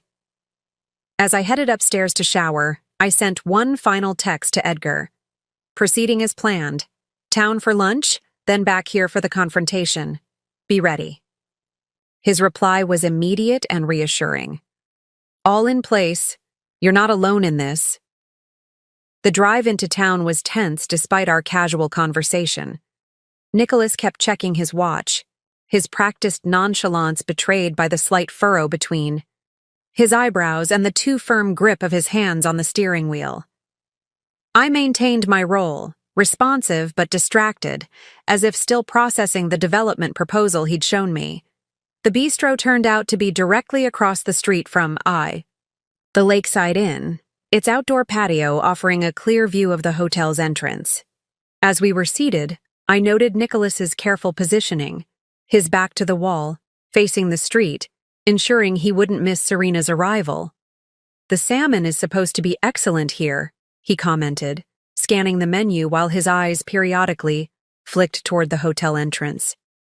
I think I'll try the trout, I replied, following his gaze as if curious about what had captured his attention. Are you expecting to see someone? Nicholas's smile was immediate but strained. Just admiring the view. This town has really developed since we first started coming here. It has, I agreed, though I sometimes miss how quiet it used to be. Our lunch progressed with similar surface-level pleasantries while undercurrents of tension flowed beneath. Nicholas ordered a glass of wine but barely touched it, checking his phone with increasing frequency as the meal wore on. I knew he was waiting for confirmation from Serena, perhaps growing concerned that she hadn't appeared as planned. Everything okay? I asked after his third glance at his phone in as many minutes. Fine, he replied, tucking the device away. Just a work thing. I nodded, pretending to accept this explanation while inwardly knowing that Serena was deliberately staying out of sight. Bobby had arranged for a hotel staff member to deliver a message to her room, a supposed update from Nicholas. Changing their original plan, she would now wait for his signal before making any appearance. As we finished our meal, I excused myself to use the restroom. In the privacy of the stall, I quickly checked my own messages. Edgar confirmed that the legal team was in position, near the lake house. Bobby reported that Lockwood had arrived at the hotel and was meeting with Serena in her room, reviewing documents. Everything was proceeding exactly as anticipated. When I returned to the table, Nicholas had already paid, the bill and was visibly anxious to leave. "Ready to head back?" he asked, standing as I approached. "I thought we might take the boat out before dinner." "That sounds lovely," I agreed, noting the tight smile that didn't reach his eyes. During the drive back to the lake house, Nicholas grew increasingly quiet, his earlier charm giving way to distraction. I knew what was happening. He was preparing himself for what would come next, mentally rehearsing how he would transition from doting husband to ruthless adversary. As we pulled into the driveway, my phone vibrated with a text. I checked it casually, careful to keep my expression neutral. It was from Bobby. "S&L leaving hotel now. ETA your location 30 Minar." "Everything okay?" Nicholas asked, watching me carefully. "Just Tiffany," I lied, slipping the phone into my pocket, checking how our weekend is going. Inside the house, Nicholas suggested we change into more casual clothes for boating. I agreed, heading upstairs to the master bedroom while he went to the guest room where he'd stored his luggage. This separate arrangement had been his idea. A thoughtful gesture to give me space, he'd claimed, though I now understood it was simply to keep his documents and communications with Serena private. In the bedroom, I changed quickly into jeans and a light sweater, appropriate for an afternoon on the lake, but also suitable for the confrontation to come. I checked my appearance in the mirror, surprised by the calm determination I saw reflected there. The woman looking back at me was not the conflict-averse, trusting wife Nicholas believed he could manipulate. She was someone stronger, someone prepared to fight for what was hers. I took a moment to center myself, remembering my grandmother's words. True strength isn't about never getting knocked down. It's about how you get back up. Then I descended the stairs to find Nicholas waiting in the living room, changed into casual clothes but still with an undercurrent of tension visible in his posture. "Ready for that boat ride?" he asked, his smile not quite reaching his eyes. "Actually," I said, glancing at my watch, "I think I might make us some tea first. It's a bit chillier than I expected." Nicholas nodded, though I could see the impatience flickering behind his composed expression. "Good idea. I'll help." In the kitchen, we moved around each other with practiced ease, Nicholas filling the kettle while I retrieved mugs and tea bags. The domesticity of the moment was jarring in contrast to what I knew was about to unfold. "Sylvie," Nicholas began as the kettle heated, his tone shifting to something more serious. "I've been thinking about our conversation earlier, about the development proposal." "Oh?" I kept my voice casual, preparing myself. "I believe there's an opportunity here that we shouldn't overlook," he continued, leaning against the counter. "The financial implications for our future are significant." "It would certainly be a change," I acknowledged, selecting a tea bag with deliberate care. "Though I'm still not entirely comfortable with the idea of demolishing my grandmother's house." Nicholas's expression softened into something that might have appeared genuine to someone who didn't know what I now knew. "I understand that. Family legacy is important. But sometimes we need to make difficult decisions for the greater good." "The greater good?" I repeated, meeting his gaze directly. "Whose greater good exactly, Nicholas?" A flicker of surprise crossed his features before he recovered. "Ours, of course. Our financial security, our future." The kettle clicked off, steam rising from its spout, but neither of us moved to pour the water. We stood facing each other across the kitchen island, the pretense beginning to crack. "And this development," I pressed further, "you've already invested considerable time in planning it, haven't you? More than just the preliminary conversations you mentioned." Nicholas's eyes narrowed slightly. "I've explored possibilities. Yes, that's what I do professionally. Identify opportunities and develop strategies to maximize them." "Opportunities," I echoed. "Is that what my family's home is to you? An opportunity to be maximized?"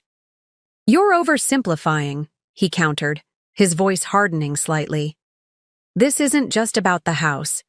It's about leveraging an underutilized asset to secure our financial future. Our financial future, I repeated, emphasizing the word. Yet the property isn't in both our names, is it? It's solely in mine. The tension in the room shifted palpably. Nicholas straightened, abandoning the relaxed posture he'd been maintaining. That's a technicality, Sylvie. We're married. What's yours is mine. Is that what you told the developers at Lakeside Partners? I asked, watching his expression carefully. That despite the legal ownership, you could deliver the property? Nicholas went very still, his eyes locking with mine. I don't know what you're talking about. I think you do, I replied, my voice steady despite my racing heart. Just like I think you know exactly where Serena Wright is right now. The mention of Serena's name hit him like a physical blow. His face drained of color, then flushed with anger. What are you? The sound of tires on gravel interrupted him. A car pulling into our driveway. Nicholas's head snapped toward the window, confusion and alarm replacing his anger. Are you expecting someone? He demanded. In a manner of speaking, I replied calmly, though I believe they're actually here to see you. As the implications of my words sank in, Nicholas's expression hardened into something cold and calculating. The pretense was gone now, the mask of loving husband discarded as no longer useful. How long have you known? He asked, his voice low. And dangerous. Long enough, I answered, meeting his gaze without flinching. Long enough to understand exactly what you and Serena have been planning. Long enough to do something about it. The sound of car doors slamming echoed through the house. Nicholas moved toward the window, his face hardening as he saw Serena and Martin Lockwood standing in our driveway. His confusion was evident. This wasn't how their carefully orchestrated plan was supposed to unfold. What have you done? He demanded, turning back to me, his voice tight with barely controlled fury. I haven't done anything, Nicholas, I replied calmly. I simply invited the relevant parties to join our discussion about the future of my property. The doorbell rang, its cheerful chime incongruous with the tension in the room. Nicholas stood, frozen, clearly calculating his options, trying to determine how to salvage his plan. Aren't you going to answer that? I asked, gesturing toward the door. Your business partners are waiting. His eyes narrowed. This isn't a game, Sylvie. No, I agreed, my voice hardening. It never was. I moved toward the door, Nicholas following close behind. When I opened it, Serena stood on the threshold, her confident expression faltering as she took in the scene. Me, calm and collected, Nicholas visibly unsettled behind me.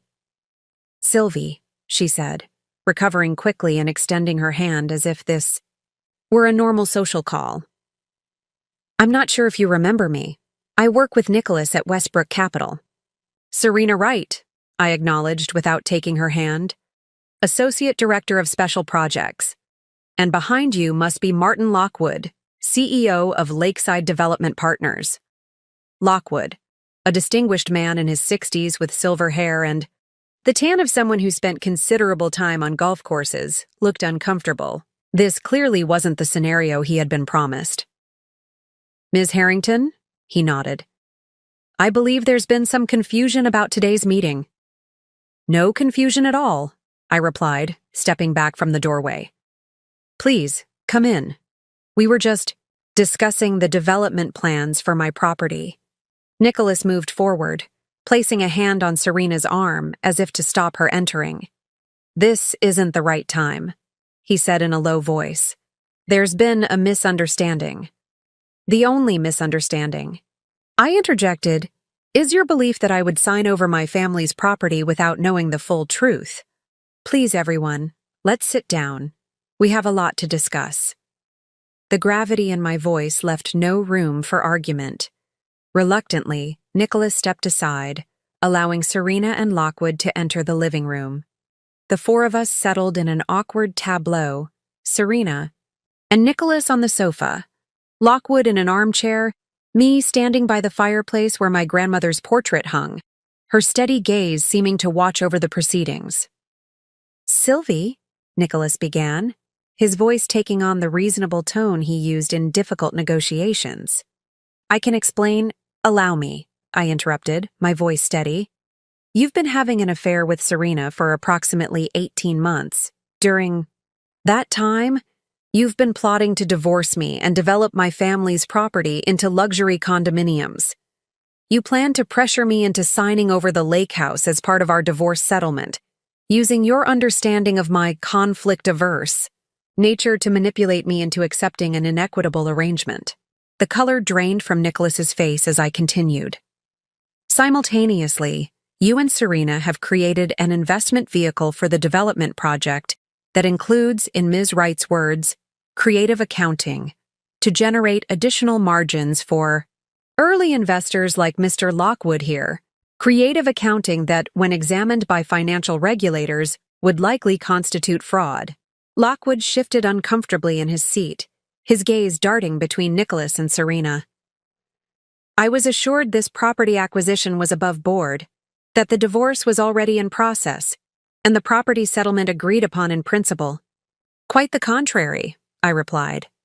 "There was no divorce filing, no property settlement, and no disclosure to me about any development plans until Nicholas attempted to manipulate me this weekend." "Nicholas?" Serena's voice was sharp, her composure cracking. "You said this was handled. You said she was willing to settle." "She is," Nicholas insisted, his confident mask slipping as he struggled to regain control of the situation. "Sylvie is reasonable. She understands the financial realities." "Do I asked, moving to the coffee table where I placed a thick folder I'd retrieved from my bag. "Let's discuss financial realities then." I opened the folder, revealing copies of the documents I had gathered over the past weeks. Bank statements, showing accounts Nicholas had hidden from me, emails between him and Serena discussing their plans, preliminary contracts with Lakeside Development, and investment prospectuses with the creative accounting Serena had mentioned to Lockwood. "How did you get these?" Nicholas demanded, his face flushing with anger. "That's not important," I replied calmly. "What's important is that I have them, along with recordings of your conversations with Serena and Mr. Lockwood discussing the fraudulent aspects of your investment structure." "Recordings?" Lockwood stood abruptly, his professional demeanor shattering. "What recordings?" I gestured vaguely around the room. "This house has excellent acoustics, and as the sole legal owner, I'm within my rights to record conversations on my property." This wasn't entirely accurate. The recordings had come from Bobby's surveillance and the cameras Edgar had installed, but the effect on Lockwood was immediate and dramatic. He turned to Nicholas, his expression thunderous. "You assured me this was a clean deal," he accused. "No complications, no legal entanglements." "It is clean," Nicholas insisted, standing to face Lockwood. "Sylvie is bluffing. She doesn't have recordings. She's trying to increase her settlement leverage." "Am I?" I asked, pulling out my phone. With a tap, I played a clip from the conversation Bobby had captured between Serena and Lockwood at the Lake House, the damning exchange about efficiencies in the cost structure and returns not reflected in the official prospectus. The room fell silent as the recording played. Serena's face paled, while Lockwood looked increasingly alarmed. Nicholas stood rigid, his eyes fixed on me with a mixture of disbelief and fury. When the clip ended, I put my phone away. I have much more, as do the relevant regulatory authorities, who received copies of all this documentation yesterday. They were particularly interested in the use of client funds from Westbrook Capital to finance preliminary development work without proper disclosure. "You're bluffing," Nicholas said again, but his voice lacked conviction. "She's not bluffing," came a new voice from the doorway. We all turned to see Edgar standing there, flanked by two individuals in suits who I recognized as the financial investigators he had engaged. "The Securities and Exchange Commission received our formal complaint yesterday. They're quite interested in speaking with all of you." Nicholas's face contorted with rage. "You had no right," he snarled at me. "This was our future, our opportunity." "No, Nicholas," I corrected him. my voice steady despite the hurricane of emotions inside me. "This was your attempt to steal my property and my dignity. And it's over." Lockwood was already moving toward the door, his self-preservation instincts clearly kicking in. "I knew nothing about any financial irregularities," he announced to no one in particular. "I was misled about the ownership situation. My company will cooperate fully with any investigation." Serena remained seated, her composed exterior finally cracking to reveal the panic beneath. "Nicholas," she said urgently, "we need to talk to legal. Now." But Nicholas wasn't listening. He was staring at me with a mixture of hatred and something that might have been grudging respect. "You were never supposed to find out," he said quietly. "You were never supposed to fight back." "That was your mistake," I replied. "You never really knew me at all." The next few hours unfolded like scenes from a movie I was watching rather than living. Edgar efficiently managed the situation, directing his team to document everything while the financial investigators spoke separately with Lockwood, who seemed eager to distance himself from Nicholas and Serena's schemes. The couple themselves sat in stony silence at opposite ends of the sofa, occasionally conferring in hushed, urgent whispers that grew increasingly heated as the reality of their situation sank in. I moved through it all with a strange sense of detachment, answering questions when asked, signing documents Edgar presented, but mostly observing the dismantling of the life I had known. Nicholas barely looked at me, his attention focused on his phone as he presumably contacted legal representation.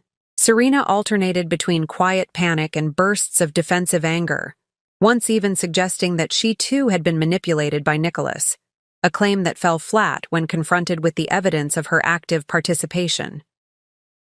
By late afternoon, Lockwood had left with Edgar's team to provide a formal statement, eager to salvage what he could of his reputation and business by cooperating. The financial investigators had gathered enough preliminary evidence to justify freezing several accounts associated with the development scheme, effectively halting any further movement of funds until a complete audit could be performed. As the EIT house emptied of officials, an uncomfortable silence settled over the three of us who remained, me, Nicholas, and Serena. The theatrical confrontation was over, leaving only the painful reality of 3 lives forever altered by betrayal and deceit. "What happens now?" Serena finally asked, her voice small in the gathering dusk. She wasn't looking at me, but at Nicholas, who sat with his head in his hands. "Now," I said, my voice steady despite my exhaustion, "you both leave my home." Nicholas looked up, his expression hardened into something cold and unfamiliar. "You've destroyed everything," he said, not in anger, but with a flat certainty. "My career, my reputation, everything I've worked for." "No, Nicholas," I corrected him. "You did that yourself when you decided to build your success on lies and fraud. I simply refuse to be collateral damage in your schemes." Serena stood abruptly. "This is pointless. We need to go, Nicholas. We need to talk to the lawyers, figure out our next steps." Nicholas remained seated, his gaze fixed on me. "You think you've won," he said, "but this isn't over. There will still be a divorce, and I will still get what I'm legally entitled to from our marriage." "You're right about one thing," I agreed. "There will be a divorce. But as for what you're entitled to, I suggest you consult your attorney about the implications of financial fraud and breach of fiduciary duty on divorce settlements. Edgar can provide the relevant case law if you're interested." Something in my calm certainty must have finally penetrated his armor of self-righteousness. A flicker of uncertainty crossed his face before he schooled his features back into impassive determination. Without another word, he rose and followed Serena to the door. At the threshold, he paused, turning back to me. For a moment, I thought. I saw a glimpse of the man I had married, a flash of genuine regret beneath the anger and calculation. "It didn't start out as a lie," he said quietly. "In the beginning, with us. That part was real." I considered his words, searching my own heart for what I believed. Maybe, I conceded. But it ended as a lie, and that's what matters now. After they left, the house settled into a silence that felt both empty and full, absent of the tension that had filled it for the past 24 hours, yet heavy with the echoes of what had transpired. I walked through each room, turning on lamps as evening deepened into night, reclaiming my space one light at a time. In the kitchen, I found the mugs we had set out for tea before the confrontation, the kettle long cold.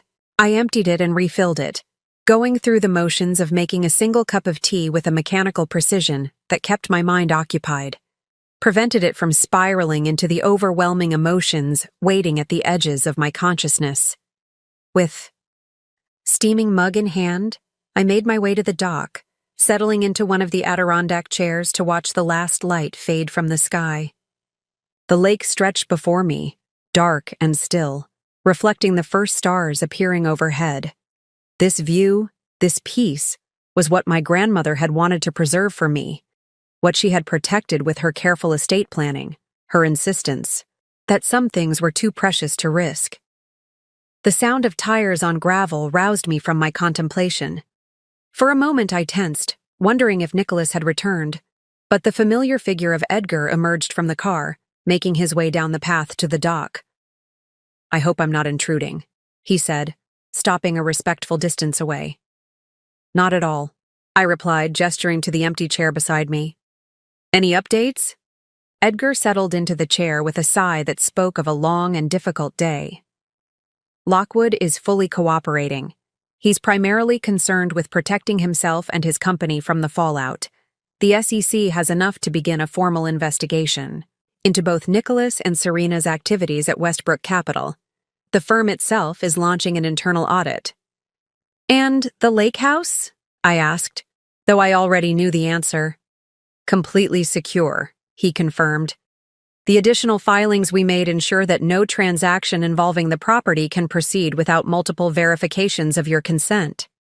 Nicholas can't touch it, directly or indirectly." I nodded, sipping my tea as I absorbed this information. "What about the divorce?" "We can file first thing Monday morning," Edgar replied. "Given the circumstances and the evidence of financial misconduct, we're in a very strong position.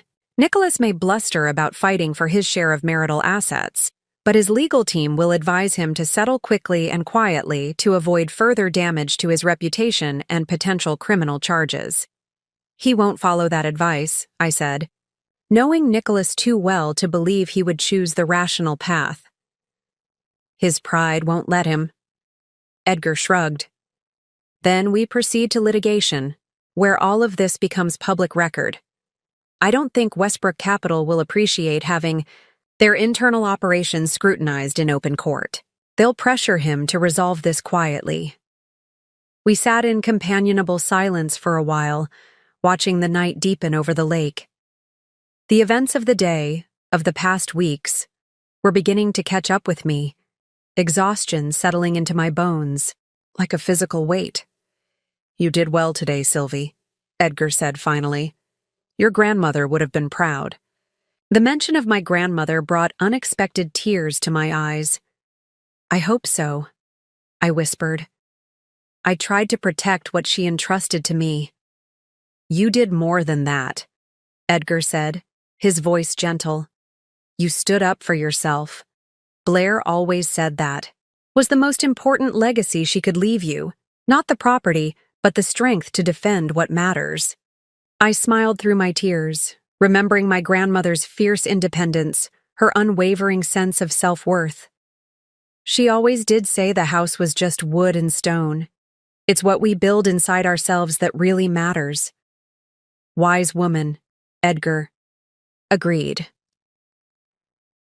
As the night air grew chiller, we made our way back to the house. Edgar declined my offer to stay, citing his hotel reservation in town, but promised to return in the morning to help with any remaining details.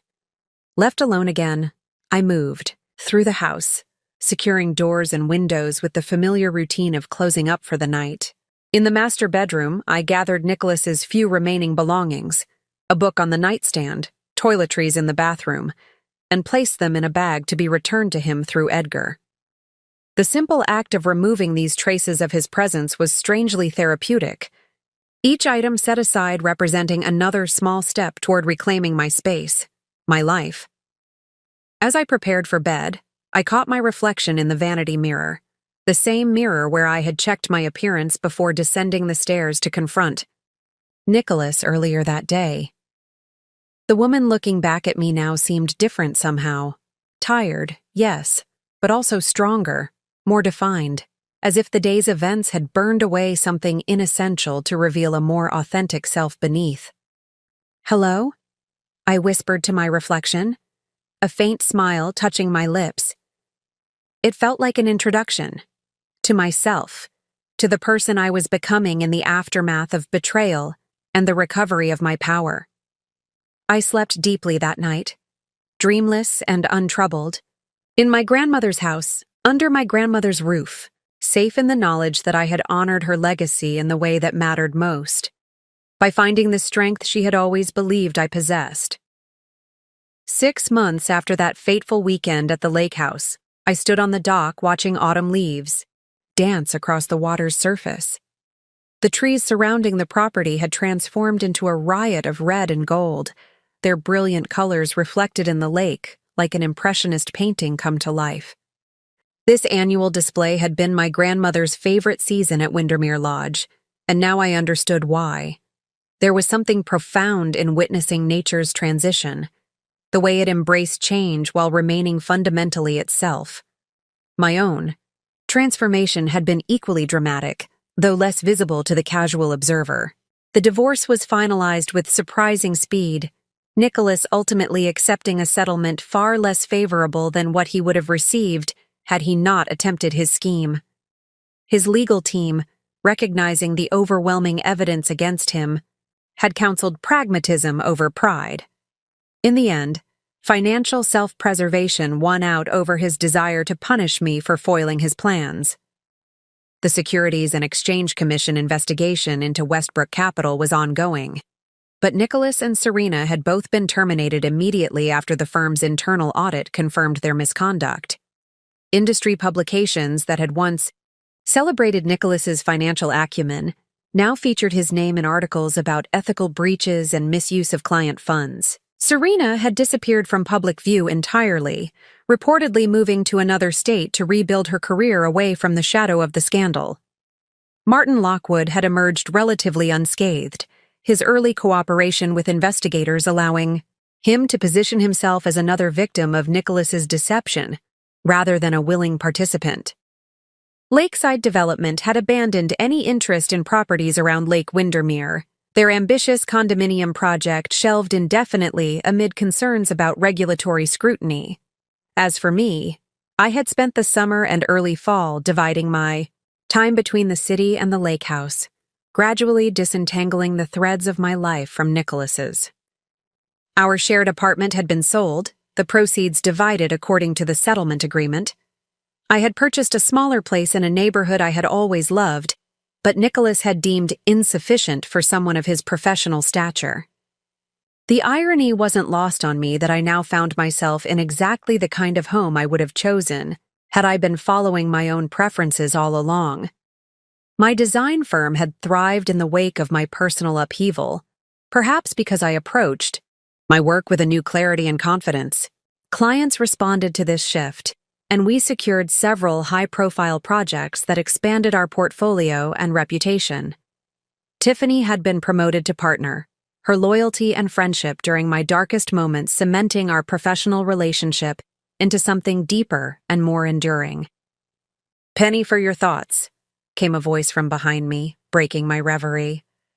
I turned to see Bobby making his way down the dock, 2 mugs of steaming coffee in hand. In the months since the confrontation, our professional relationship had evolved into something more personal. Not romance, we both carried too much baggage for that kind of simplicity, but a friendship built on mutual respect and shared experience. "Just reflecting," I replied, accepting the offered mug gratefully. "It's been quite a year."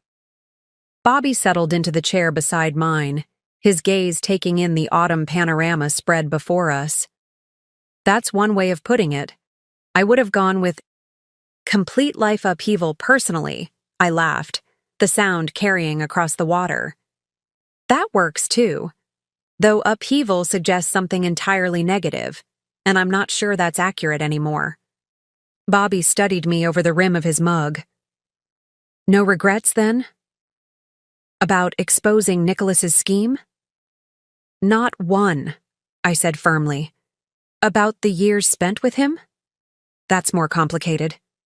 We sat in comfortable silence for a while, watching a pair of loons dive beneath the surface of the lake, emerging some distance away with small fish gleaming in their beaks, life continuing, adapting, finding what it needed to survive and thrive.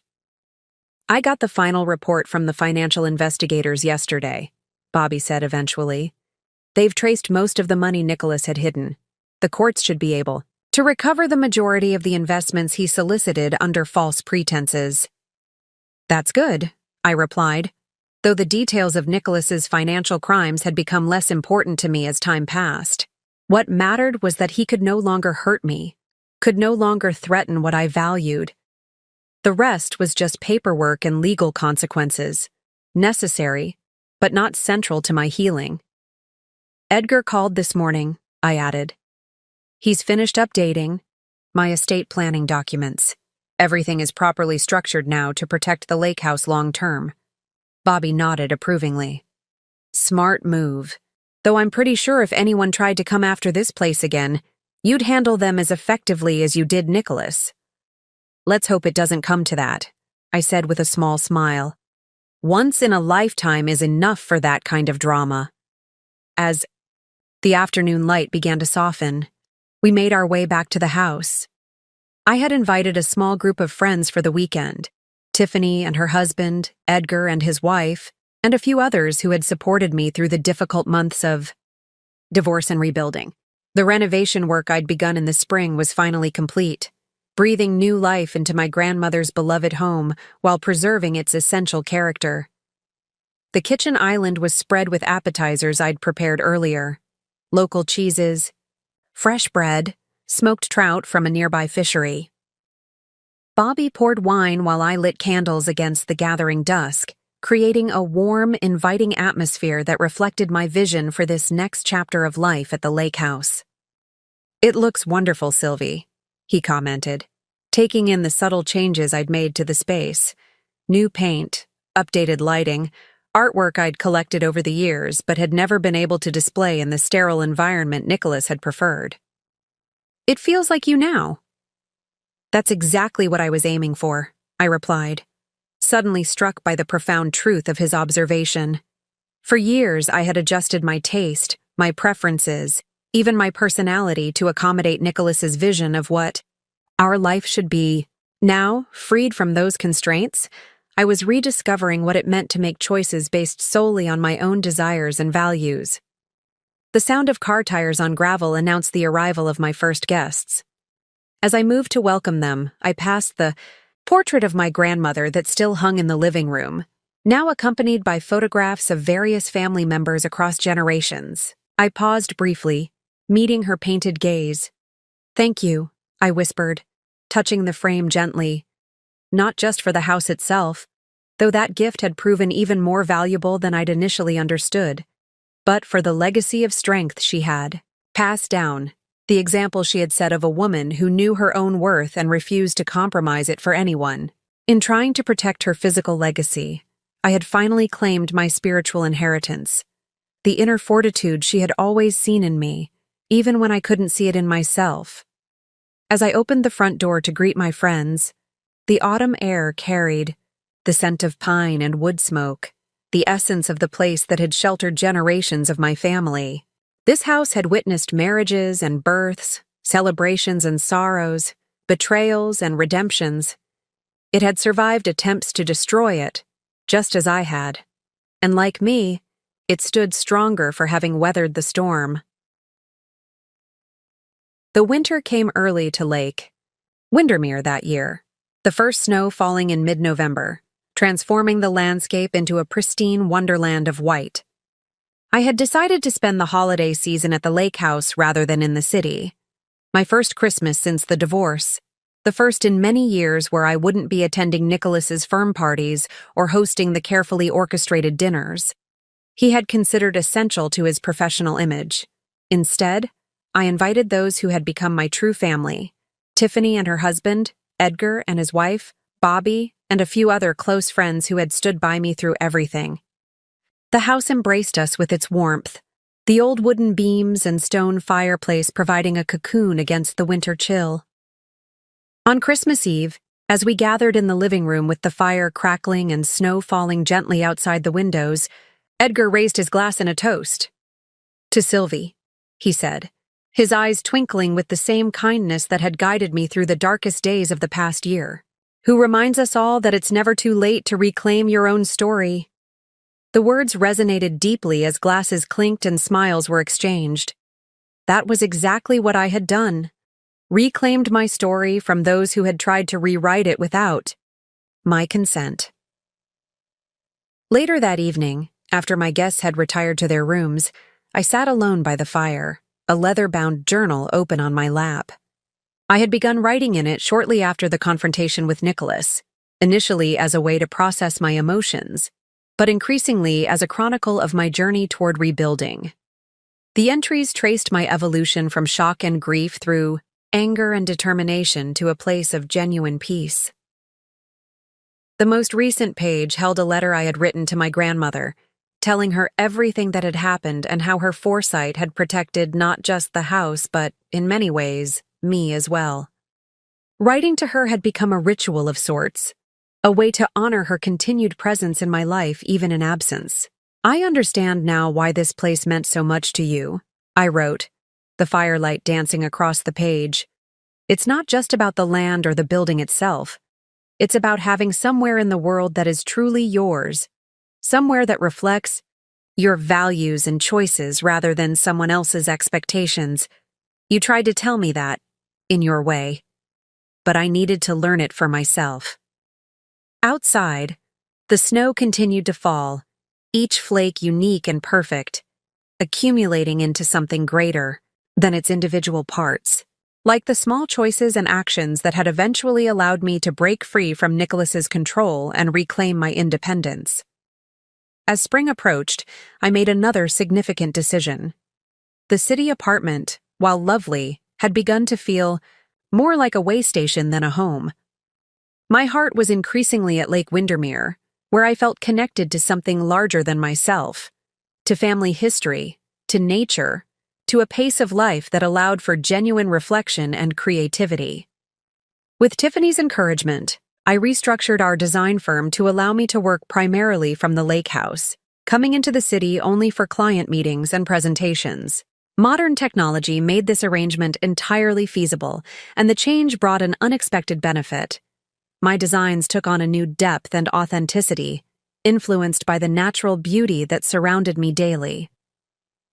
Nicholas's attempt to force me out of my home had instead resulted in me embracing it more fully than ever before.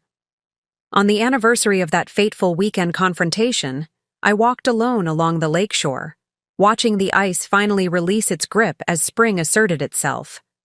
The metaphor wasn't lost on me, how frozen things eventually thaw, how what seems permanent can transform when conditions change. I had learned that betrayal, painful as it is, can also be clarifying. It can strip away illusions and expose truths we've been avoiding. Nicholas had intended to take everything from me, but in the attempt, he had inadvertently given me back myself.